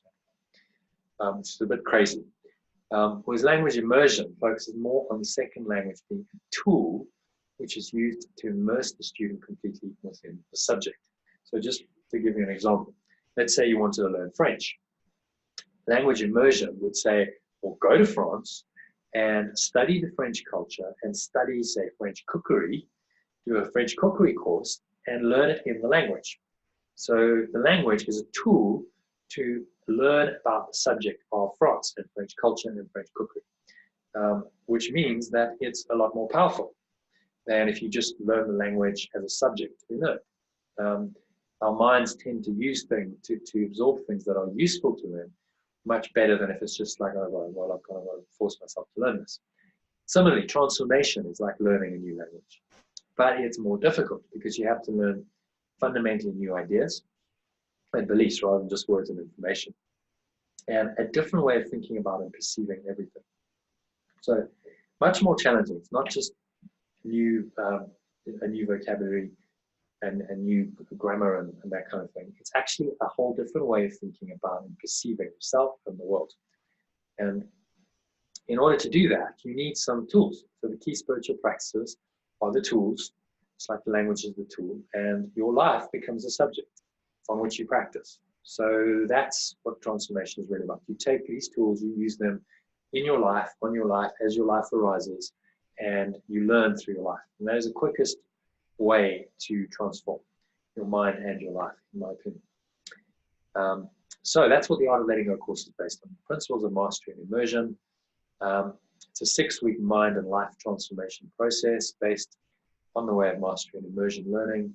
The key spiritual practices include those 7 that I've given you. Online, mention them again, online discussion, meditation sessions, conscious breathing, self-study, solo meditation, in-the-day reflection, and so on.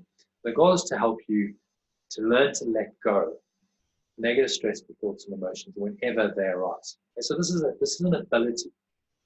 Not going to happen overnight, but you can work on this ability. You can train this ability, and I think this is the single most important ability or skill that you can learn in this life. So the results of doing this, if you can really let go, you might notice that these are the same as the secrets that I shared earlier. So result number 1 is authentic happiness. You'll know how to let go of any negative thoughts or emotions, no matter how challenging the situation provoking them appears to be, and choose to be happy instead. I'm not saying it will always be easy.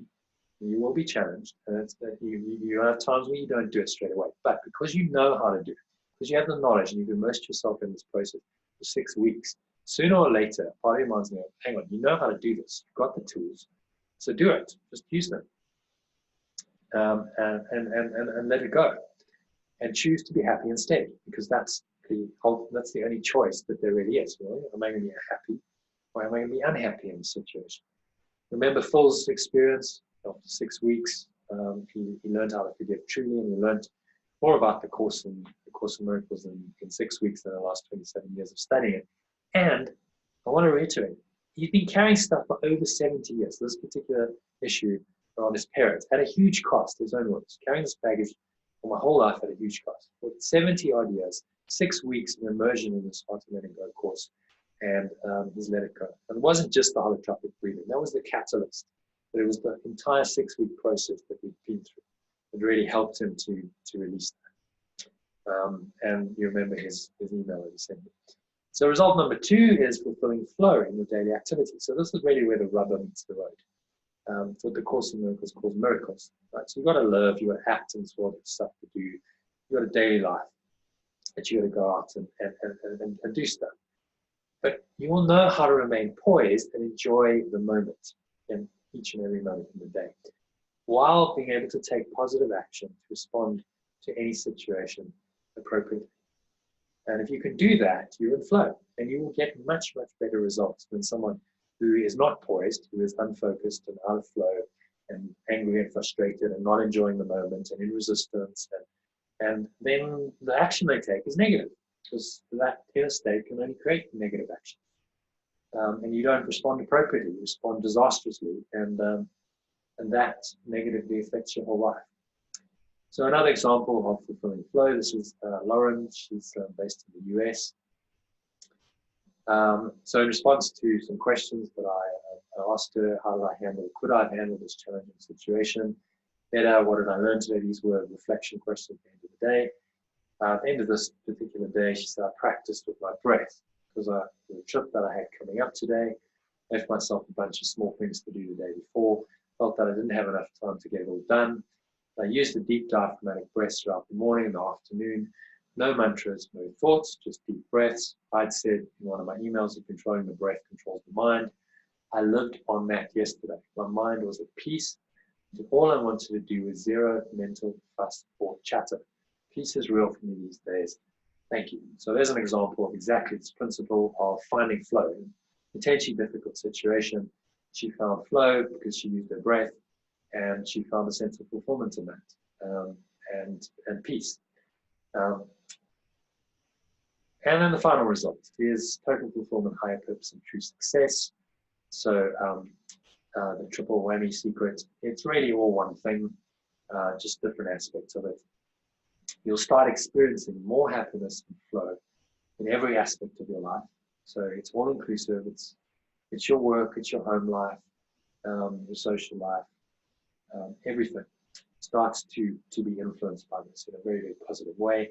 You start to live an extraordinary life because your ordinary experiences become extraordinary because you're in this expanded state, you're happy and flowing, and that will give you and others miraculous experiences and results regularly. So you'll be able to share this.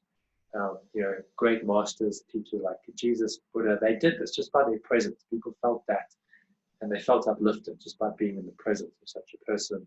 And that's what it's about, sharing these miraculous spirits, sharing happiness, sharing flow, sharing love.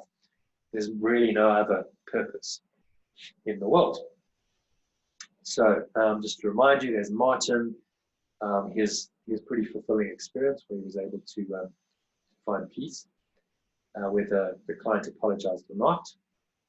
Very powerful stuff. There's Vim, finding a sense of higher purpose. Really enjoyed it. I was at peace, experienced God's pleasure, and he learned an important lesson of himself. That he can choose to let go of anger, which doesn't really work, and be at peace instead.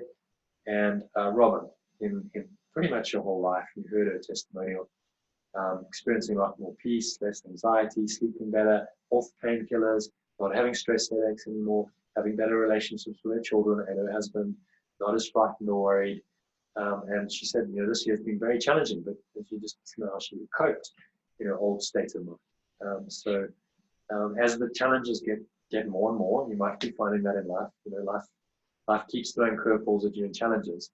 It's not about changing the world or changing your life. It's about changing yourself, changing the way you handle it, changing the way you perceive it. That's the only thing you can really do.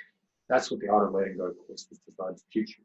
So just to summarize those results, you'll be authentically happy because you'll know how to let go of any negative thoughts or emotions, no matter how challenging the situation, provoking them appears to be, and just choose to be happy instead. Sounds simple, but that single skill, that single ability will change your life. Second result is that you'll do your daily activities in flow.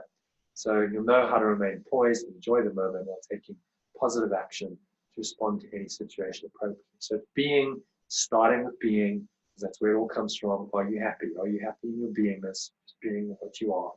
Then doing all of your daily activities in flow. And finally, having or experiencing total fulfillment, higher purpose, and true success, which is a consequence of the be, do, have. You can't experience unless you be and you do, because our experience is made up of being and doing in this world. So you start experiencing happiness and flow in every aspect of your life, living an extraordinary life that gives you and others miraculous experiences and results regularly. And that is what I call true success. If you're doing all of that, very, very difficult to argue that you're not truly successful, irrespective of what your results on a level of form are. But here's the thing. If you start to do this, your material results will start to reflect that. It might not happen straight away, instantaneously, because you've been thinking thoughts for a long time. You've created a life as a result of it. But if you change your thinking, slowly but surely your results start to change. And that's the only way to really change your life. You cannot change from the outside in. It has to be inside out. Be, do, have. Whereas most people, and a lot of teachings, I talked about some of these personal growth teams, say, no, you have to have something. So you have to have the car, or have the Mr. or Mrs. Right relationship. You have to have a successful business. You have to have the money, etc. In order to do what you really want to do, to go on, have nice experiences, go on holiday, have financial freedom, in order to be happy. And that's not the way it works. It's the wrong way around. You'll never find happiness that way, because happiness is right at the end, and you'll get tripped up along the way. So if you don't have certain things, which you don't, then you're always seeking. You're never finding flow, and you're never finding authentic happiness.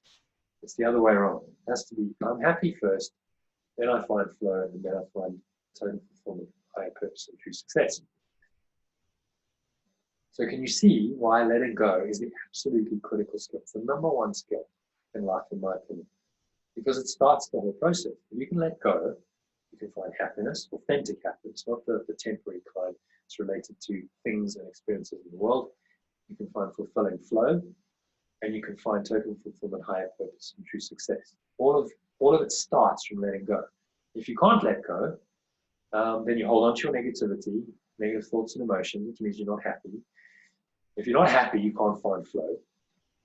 And if you're not in flow, how can you find any kind of fulfillment or sense of higher purpose or true success? Even if on the level of form, you might be forcing yourself to get, what other people would call successful results. You might be making the money, but that is not sustainable if it's not coming from an authentic place. If you're not really happy and in flow, that's going to break down. And we see that all the time in life. People break down, they have midlife crises, they have stress, nervous breakdowns, stress breakdowns, the drug addictions, alcoholism, etc. Because inside of them, they haven't done it from the right place, and it's all forced. It's not authentic success, and so it won't last. The only way of really being successful is if you do it this way. Let go to find authentic happiness, flow, fulfillment, purpose, and then success just comes naturally. So, the Art of Letting Go course, who does it work for? I would say anyone over the age of about 30. Why do I say 30? Because my experience and research tends to show that before the age of 30, most people are externally focused. I certainly was. I thought, being a world champion would make me happy.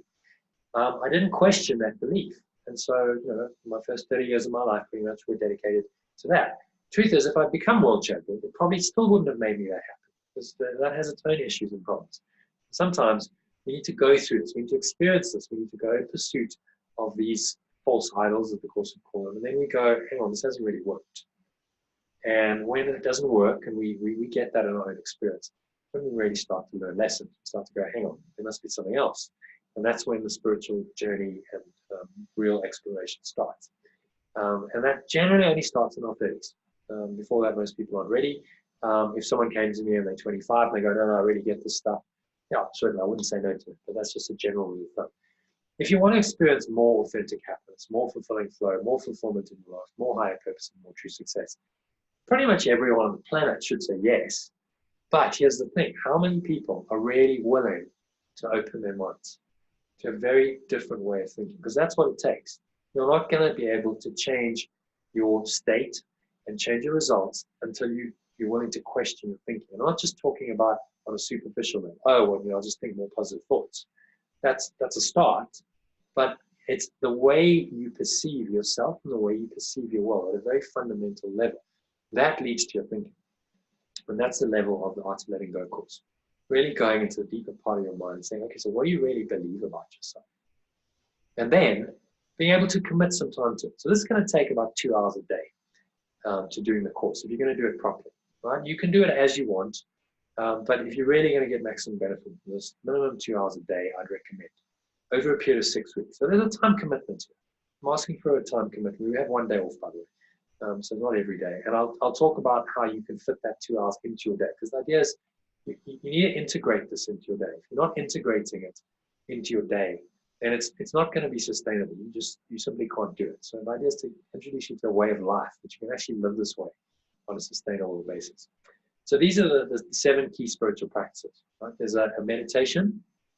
So 1 hour, 40-minute guided letting go meditation that's recorded. I give that to you. Plus, there'll be some live guided sessions. So one at 8:30. These are UK time, so an hour ahead South African time.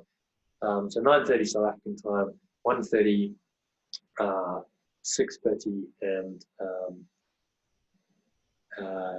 8 p.m. UK time. So you can join any of those sessions. I don't expect you to do all of it, but if you can do 1 or 2, certainly 1 discussion session at least a day, I really recommend that. Secondly, forgiveness or letting go. So there's a 10-step letting go process included in the guided letting go meditation. That's based on A Course in Miracles teaching. I've tried to systematize it, and you get to do that every day. I give you the track. So it's a great process. So combining 2 of the most powerful modalities or key spiritual practices in meditation and letting go or forgiveness. And then there's also 5 other shorter letting go techniques in the Master Letting Go course manual, and which I'll give you as well. And then there's breath and mind training breaks. So some of you might have been getting these daily breathe messages I send out. It's just a short message which says, pause, breathe. And during the course, I'll integrate those with some of the course's teaching. So you have a little mind training exercise, and you do a breath break with it. Take a couple of minutes out of your day and just do the lesson. So a little mind training practice, and the breathing enhances and helps it. And we start that in week 2, the mind training lesson. Week 1's an introductory week. Okay, so those are the top 3, and then we'll also be doing group discussion sessions. So you've had a little taste of that maybe tonight. We use this platform, Zoom, but it can be used to do discussions that you've seen, so people can interact. So this is about discussion of ideas in the reading, it's questions and answers, and as part of this, we'll do the guided meditation. So we'll lead in with the guided meditation and then discuss for half an hour or so. And that will inevitably help you to understand the lessons and ideas more deeply. Number 5 is reading. So 1 lesson from the Course in Miracles workbook in the morning. That's generally a page or 2, and then a section of the Course in Miracles text every evening, just 2 to 3 pages. So you're reading maybe anything from 2 to 4 pages a day. So not massive. It should take you 15 to 20 minutes. An end of day reflection. So some of those questions that you saw Lauren asked and answered for herself is very powerful, just to create some awareness. Go, okay, so how could I have done things differently? How could I have learned? Where could I improve? If you're not doing that, then you're not really getting the maximum benefit from that day. You want to try and really learn from every day, and also put to bed things. Just let go of stuff that you need to let go of. And then a pre-bed relaxation. So that's listening to Power Sleep meditation track, which I give you as well.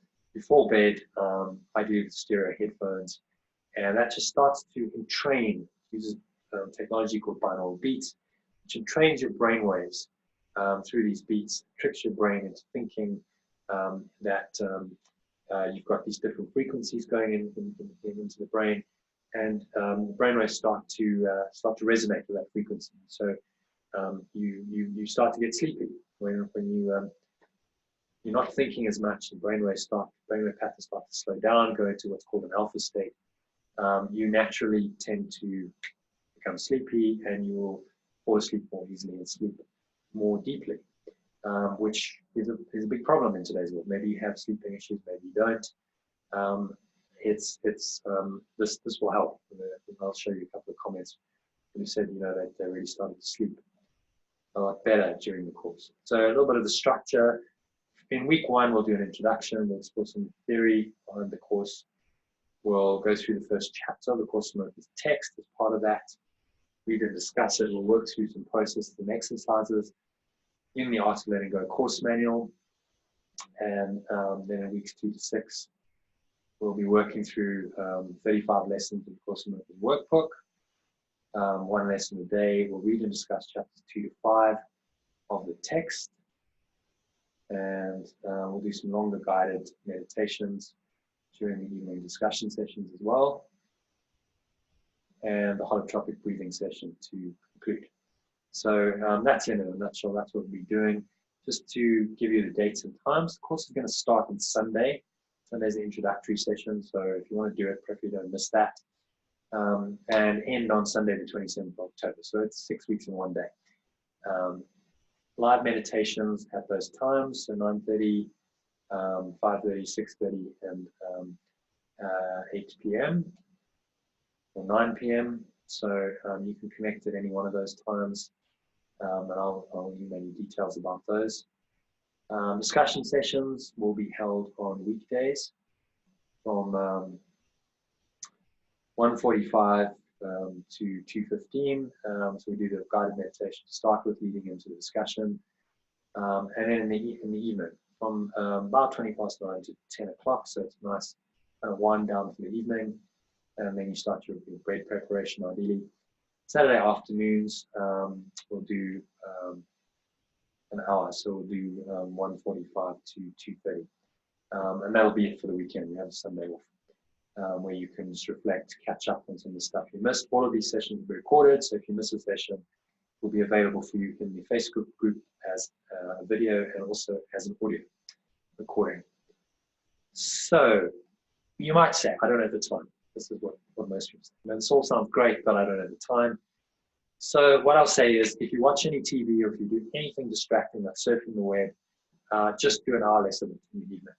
Go to bed an hour earlier so you can get up an hour earlier to meditate in the morning. And then you're basically trading something that, if it's TV, it's telling you a vision, telling you often awful vision. When you watch TV, TV is full of violence and drama, and you're trading that for peace.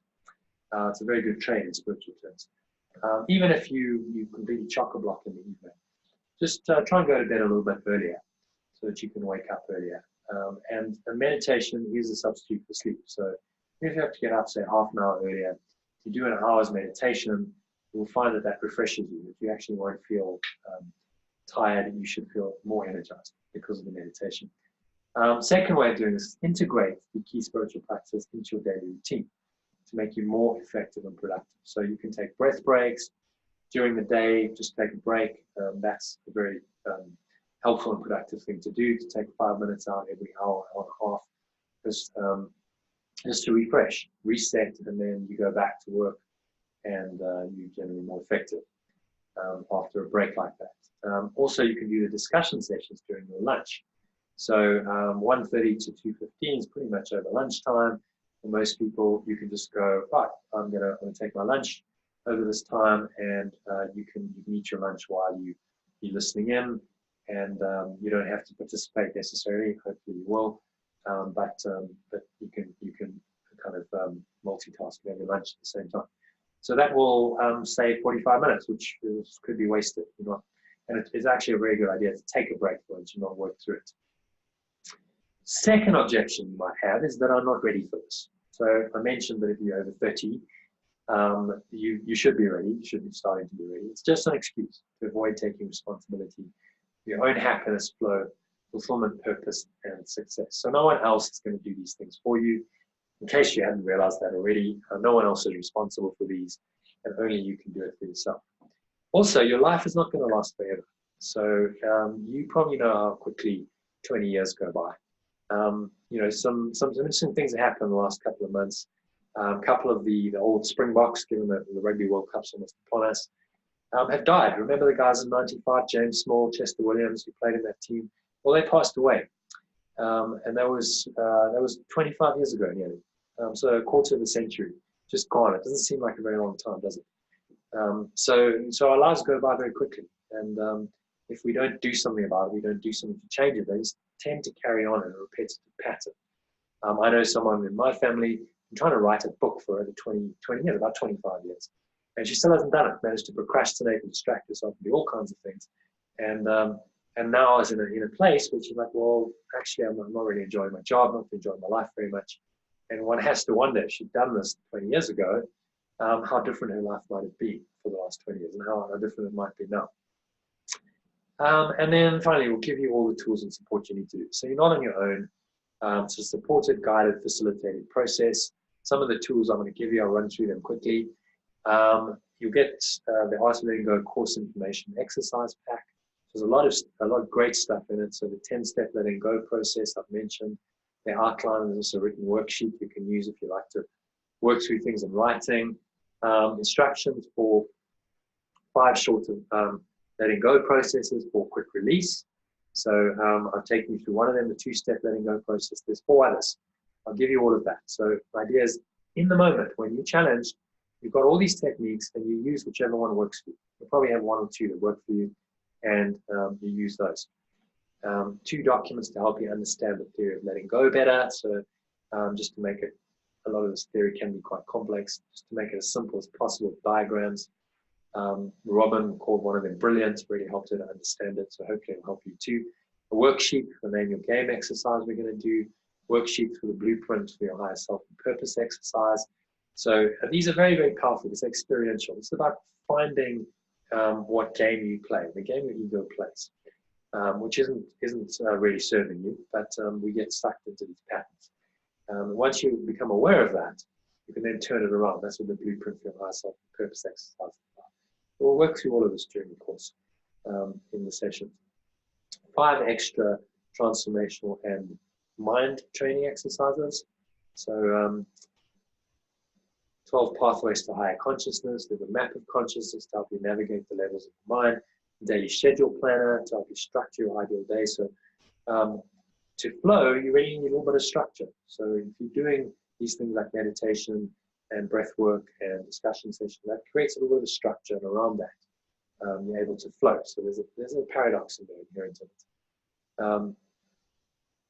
Right, so I'm nearly finished, guys. Just hang on. We'll see a couple of people have dropped off. I'll be done in about 10 minutes, so just stay with me. And then some inspirational quotes and some poetry. So a lot of value in that. I would charge £20 for that, but incorporate that into the course. Second tool is the guided letting go meditation power pack. So guided letting go theta meditation. This is what a guy called Mike in the UK had to say about that. So I think you run a fantastic course. A lot of daily meditation is a really good one. Gets everyone really engaged. Really helps you, make you feel that you're completely immersed. Do you think it is a fantastic process that you're putting through for the day? And I still do my own meditation most days. So it's very powerful, and it does set you up for a very different day if you do it. I'll give you a 40-minute version of that in case the 1-hour version is too long for you. And then a power sleep trap, which is 40 minutes. You don't have to do 40 minutes. I tend to do 15 or 20 minutes just before bed. It helps me to go to sleep better. And this is what Patricia had to say. I think I had the best night's sleep I've had in a long time. Woke up refreshed and a willingness to start a new day. Thank you for the course. I'm finding it most helpful. And a couple of other people said that as well, that they slept a lot better. So that's a £20 value. I'd charge £20 for that. Then the holotropic breathing, I've mentioned that already. Phil's experience, that breakthrough experience as a result of that. But other people also thought it was awesome. Martin, thank you for the holotropic breathing. Really enjoyed the session. Went to many events in my life saying thank you and asking for forgiveness. So we go to things in our past, events that maybe were traumatic, and these come up in this breathing, and you can let them go. You can even go pre-birth, and you go past life. Who knows what? All kinds of things can come up in holotropic breathing. This is a lady in the UK did it, and she said it was a mind-blowing experience, and I would say that is not an exaggeration. It really is. Probably not an experience. You probably haven't had anything like this in your life unless you've done acid or something, because it does that, except it's completely natural. It was actually created by Stanislav Grof, who started experimenting initially with LSD, and then they banned it in the US in the 60s, and then he started going to breathing. And it's a much safer way of doing it. You're totally in control. If you want to stop the process, you just stop the breathing, and very quickly the effect subsides. So you're not stuck in a trip you don't want to be in for 3 days. And then Phil had his breakthrough experience, which was a complete catharsis for him. So it can do that. So I charge £15 for that in the UK. You also get 6 weeks access to the Art of Letting Go Facebook group. I've showed you a couple of clips from that already. This is what in Bali, another one of the course participants had to say. she's doing the course this time around again about it. So how withdrawal symptoms, didn't realize just how spoiled I'd become. John posting lessons and reminders every day, I'm already missing it. So I had to kind of go away, reflect, and put this all together, and I had to take some time out. I'm actually running the course.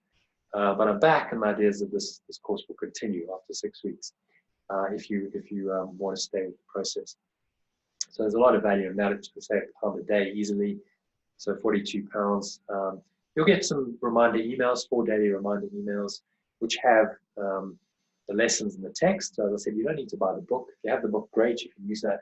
If you don't, you can just access it all online. It's freely available in the public domain. And I'll also send you some WhatsApp messages. Some of you might be getting WhatsApp messages from me. I'll be sending a couple of those with the breath break reminders. Just remind you to stop for a breath break, do the daily lesson. Vim, thanks for all the emails every day, and time and hard work as a facilitator. Appreciate it hugely. So people, these emails are important because they remind you to keep you present. They remind you to do the lesson. They remind you to stop and do a breath break. And if you don't have those reminders, most of the time you just won't do it because you won't remember and you'll just carry on with your day. So that's the value of it. I valued those at £1 a day for the emails and £1 a day for the WhatsApp messages. 60 hours of live discussion and meditation sessions. In fact, there's more available. I need to update that. There's actually about 80 hours if you really want to do everything. But realistically, if you can do 60 hours in the 6 weeks, you're doing pretty well. So this is what Mike had to say about the course structure. It's great, really like doing the 2 calls a day. There's a different vibe in the 2, you gain a lot out of them. I think your teaching is very good. So what I try and do is facilitate rather than just teaching, but sometimes I kind of have to keep things going. As it says, keep the flow going, finding an aspect to talk about. And if it takes a very enlightening, really good respect and personal drive and teaching skills. I think your process is amazing and yielded great results. In-call meditations are really amazing. So I do some meditation, wind in with the course content. Find your meditation practice into one of the course content works really well. These little guided meditations and the lessons for today are often showing things I would not have picked up before. They give the space to do it differently. Most of all, I've really enjoyed being connected with people all over the world and hearing different perspectives from everyone. Vim said there's a powerful dynamic in doing the course material together as a group and sharing energy. As I said, the positive group energy really uplifts you and helps you to get this in a way that just doesn't happen, I think, if you do something on your own and you're not part of a discussion session. So that's £10 an hour, value to that, £600. Plus you get some free bonuses, so about 60 hours of video and audio recordings of the discussion sessions, about 70 hours of video and audio recordings of the discussion sessions from the first course. So I've got all of that available, make all that available to you. So you'll be able to listen to that, download it. Download and listen to audio sessions each day en route to work. Just being in the session that way collapses, and listening to what's said and shared collapses time for all the negative stresses, thoughts that used to occupy my mind in that commute are now not there. I'm going to read you a little, this is Robin. So she sent me something the other day, which is quite powerful, which I'll share with you. Should have actually written it down, but let me just get it off my phone. Just to give you an idea of how lasting this is. So she said,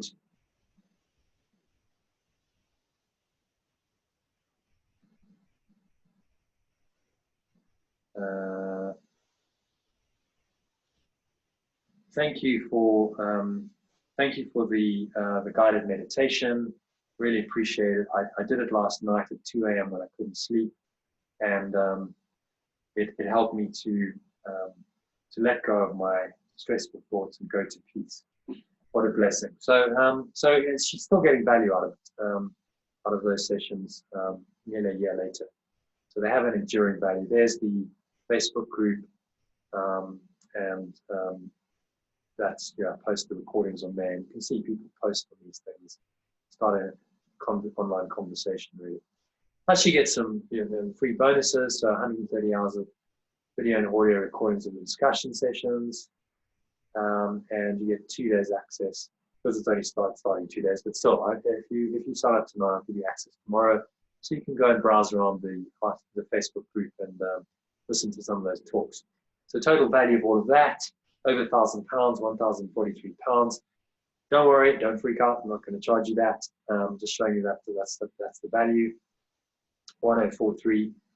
Normally I charge £197. I did vow to let go of my early bird discount, but I realized that what I did was when you signed up, I gave you the free trial, the £100 free voucher. So I have to honor that. So my mess up is your advantage. 197 less £100. You still get the early bird discount effectively, even though it's just a couple of days away, and that's valid until the course starts. So Saturday at midnight, when registration closes, £97. That is over 90% discount to value. So I hope you can see there's a lot of extra value in there. Yes, there's a cost. We talk about that now, exactly how it works. And then I'll close out in the next 5 minutes. So I did a little comparison. Thought, okay, let me go and see what else is out there. So there's other online courses being run, as you probably know. There's one on the Course of Miracles being run by a teacher in the US. She offers 16 hours of recorded video and audio content, so 2 hours a week. There's no live session, and that's $289, which is over 4,000 Rand. There's a personal transformation weekend workshop run by a very successful motivational speaker called John Day Martini. He runs it in the UK as well as here. That is 1,400 odd pounds, over 25,000 Rand, just for a weekend for 24 hours. For 25.5 hours, 9-week online transformation, of course, $497, 7,500 Rand. You want to do the Art of Letting Go course, you get 60 hours of live sessions, you get 130 hours of recorded video and audio content, and it's £97, or 1,750 Rand, I think, actually, because the exchange rate's come down, sorry. So 1,750. So I hope you can see there's a lot of extra content and the price is low. I've tried to make this as give you as much value as possible. So you might say, I can't afford this. That's often why people don't do these kinds of things. It seems a luxury. To that, I would say this is your happiness, your flow, your success, fulfillment, purpose in life. If you're not investing in yourself in your life, what are you really saying? You're saying you're not worth it, ultimately. Don't devalue yourself in this way. If you're really worth it, you're willing to take action on it. I say action is the most powerful form of affirmation. So by acting, you're saying that I'm worthy of all of it. And actually, that is part of the transformation process. In my view, if people are not paying for this, then there isn't nearly as much buy-in to the process, literally. And it also ensures you value and pay attention to what you're learning. So a couple of solutions for that. Your free trial voucher entitles you to a 3-week free trial and money-back guarantee. If you decide you'd rather not continue with the course in the first 3 weeks, you'll get a full refund. Mike Fairwell, I've shown a couple of his testimonials, which are actually very good, so he got a lot out of the course. But after about 19 days, he decided he didn't want to do it. It conflicted too much with an existing belief he had. And in that case, he would have got his money back, would have cost him nothing. And also earn referral fees. There's not much time to do that, but there still is time. I'm going to post this online, this presentation, so you can watch it. 2 referrals pays for 40% of your place. And here's my offer to you, really. If you want to do this, you don't want to pay the £97 straight away. You can pay £19 or 350 Rand to lock in the free trial discount until the 6th of October. So the price remains. If you want to continue after the 6th of October, then pay the full amount. You've paid a deposit of £19, pay the rest. If you don't want to continue, then and you're really unhappy with the value you've received, I'll give you a refund. I don't want to take anyone's money if they're not happy. You also get lifetime access to Letting Go meditation packs. That's yours to keep. Part of Letting Go course manual, plus all the tools and the bonuses that I showed you, which amount to over £1,000 in value. So that is what I would suggest. If you're skeptical of this, maybe you want to just try it, dip your toe in the water, just pay 350 Rand, and that gets you in. and you can then do a free trial for 3 weeks and decide whether it's for you or not. Continue, and there's a money back guarantee on that. If you don't want to continue and you're really unhappy with everything, you don't think there's value, then I will give you. So I'm going to finish off now, just with a poem. It's one of my favorite poems. Can You Afford Not to Do This? By a lady called Donna Montoba. And so I'll read it out to you because the words are inspiring. I will not die an unlived life. I will not live in fear of falling or catching fire. I choose to inhabit my days, to allow my living to open me, to make me less afraid, more accessible, to loosen my heart. It becomes a wing, a torch, a promise. I choose to risk my significance, to live so that which came to me as seed goes to the next as blossom, that which came to me as blossom goes on as fruit. So a couple of important things there. To risk my significance, to risk your personal significance, to be willing to challenge that, let go of all the ego self-importance, so that you can live a life that's truly meaningful and has a higher purpose. That which came to me as seed goes to the next as blossom. I'm making contribution, passing on to others, to the next generation. That which came to me as blossom goes on as fruit. So the idea that we want to lead, do something useful and purposeful with our lives and have a fruitful life while we're here. So that's a little summary. £97 gets you into the standard course. The mastery course I haven't talked about a lot, but if you're interested, I'll talk to you about it. There's just some extra coaching involved in that, and some extra sessions. So in the questions after this, if you want to know more about that, you can ask me, and I put some more information online as well. And then there's a discount if you want to do it with a friend or a partner. There's an extra 10% discount for a couple, and there's the deposit to lock in the early bird discount. So you pay the deposit, you get access to the whole course for 3 weeks and all the tools. You have to keep those. If you're not happy after 3 weeks, having to refund that. And there, as you can see, there's some serious extra value you get on all of those. So try to make this as value adding as possible, charge as little as possible, and make it as affordable as possible. So if you want to do this, just go to that website, theaolg.club. I'll put it on the chat. The Art of Letting Go, theaolg.club. And it's available till midnight. So registration closes on Saturday because the course starts on Sunday. So if you want to do this, you need to make a decision in the next couple of days, really. Sign up at theaolg.club. It's all on there. You can book your place online with a credit or debit card. MasterCard, Visa, American Express, and Discover, all accepted. Or you can go there. Give us feedback.online. That takes you to a post-course survey. That should actually pop up once I end Zoom. It should actually take you there. And I'll email you that as well. And there's a course registration form. You fill that in, it will give you my account details, and you can pay into my South African account. But it's actually, you can link to that from there. So if you just go to the theaolg.club, all options for online and bank transfer payment on there.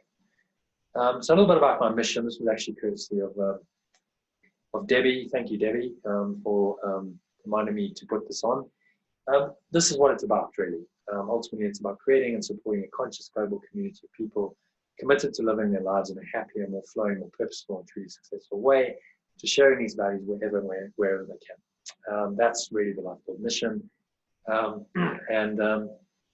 To do that, the vision is to offer an ongoing membership of the Art of Letting Go Club, as I'm calling it, the Lifeboat community, to support people in their ongoing transformation and facilitate a connection with other like-minded people.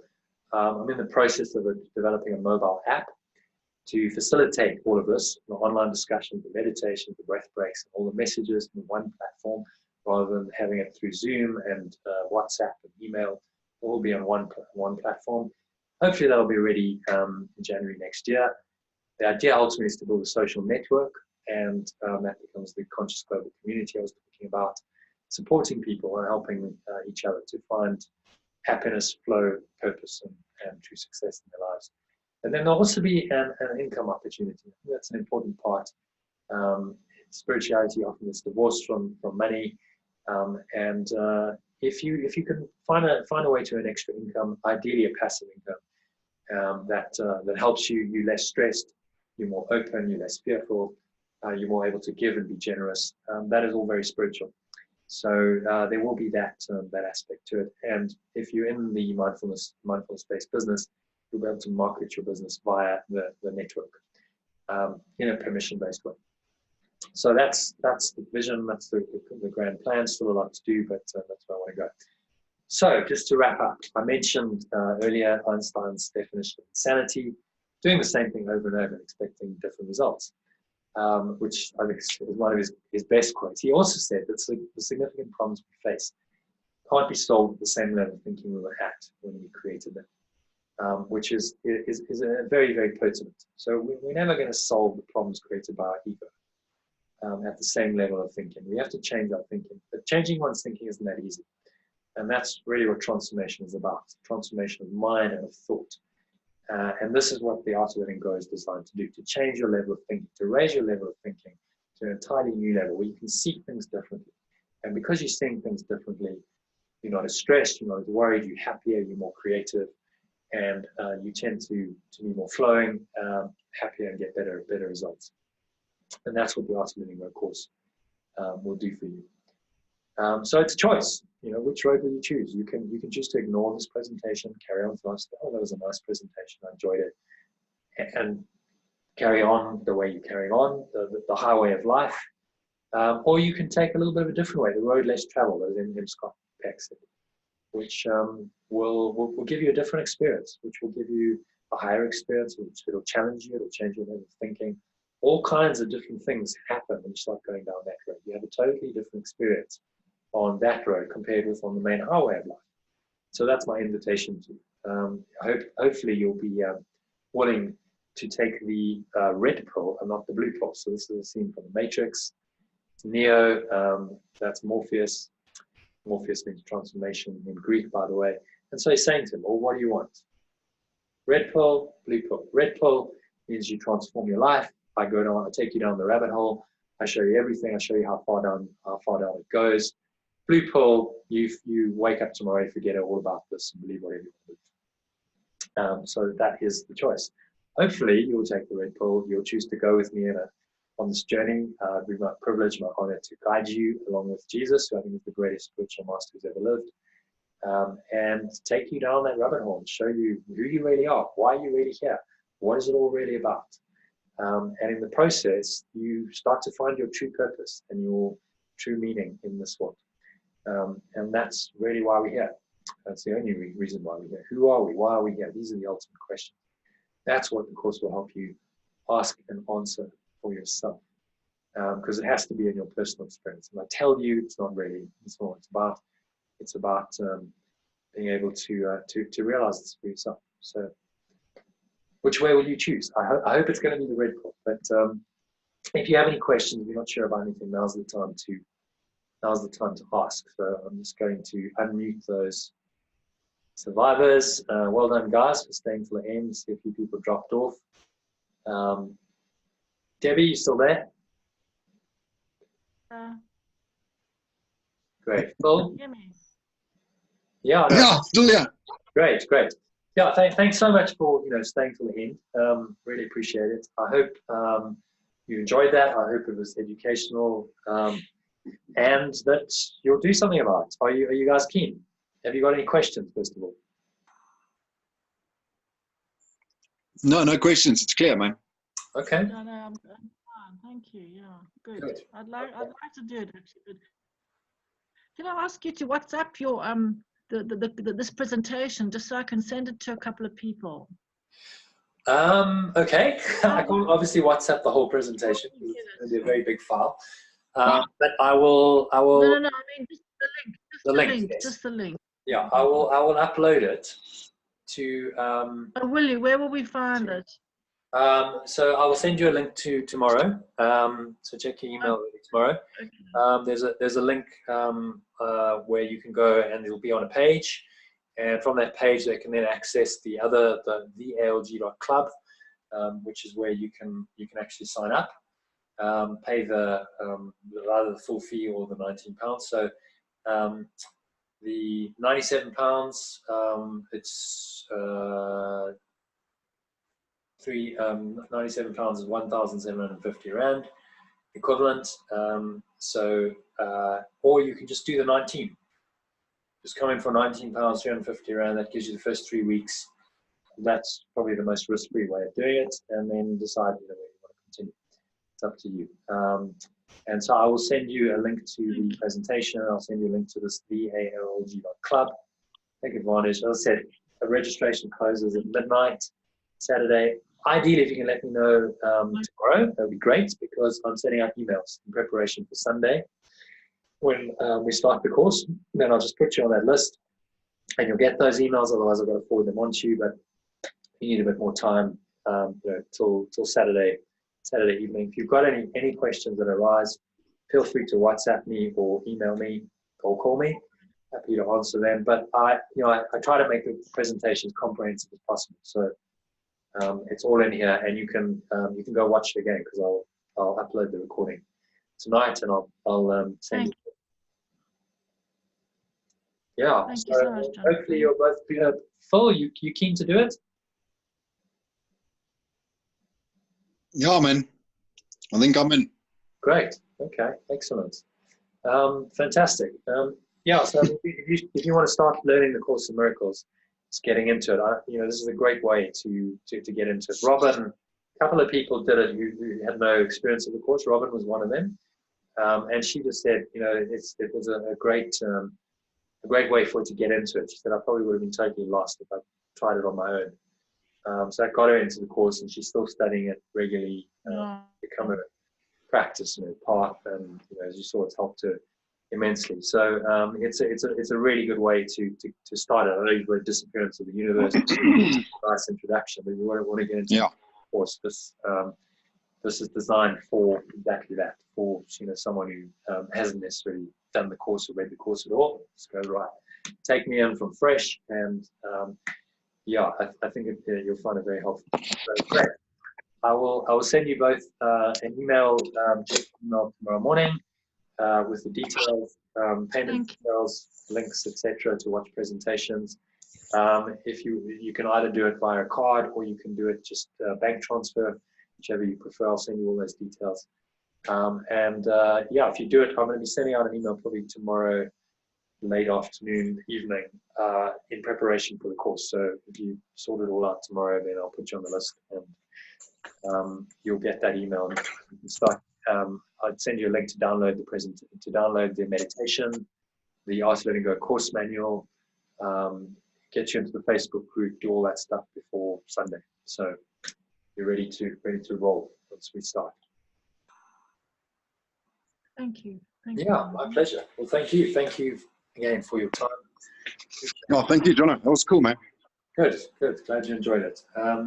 Feel free to please give me a review. Always nice to get your feedback. I'll send you a link to do a survey, and actually it's a course registration form as well, the second part of it. So check your email tomorrow. Thank you. Yeah. Okay. Good man. Thanks, Phil. Thanks, John. Thanks, Debbie. I'll Thank you. Yeah, great, Debbie. I'll send you some stuff on WhatsApp as well. I'll send you the link on WhatsApp so that you can forward it on to people. If you can't, I'll just send it to myself. Thanks, because I want to send it to this group that I think would be interesting. Thank you, Jonathan. Yeah. So then they can have a look at the presentation. It's pretty comprehensive, and then decide is this for them or not. But for 350 Rand, I'd give it a try. Hopefully people go, try that and see if it works for them. Yeah. Fantastic. Thank you. Probably got so much. So I'm going to sign off for now, and I'll be in touch tomorrow. Thank you so much. Good Okay. night. Thanks, mate. Thank you. Okay. Bye. Well, cheers. Cheers. Okay. Bye. Bye. Bye-bye. Okay. Bye. Bye.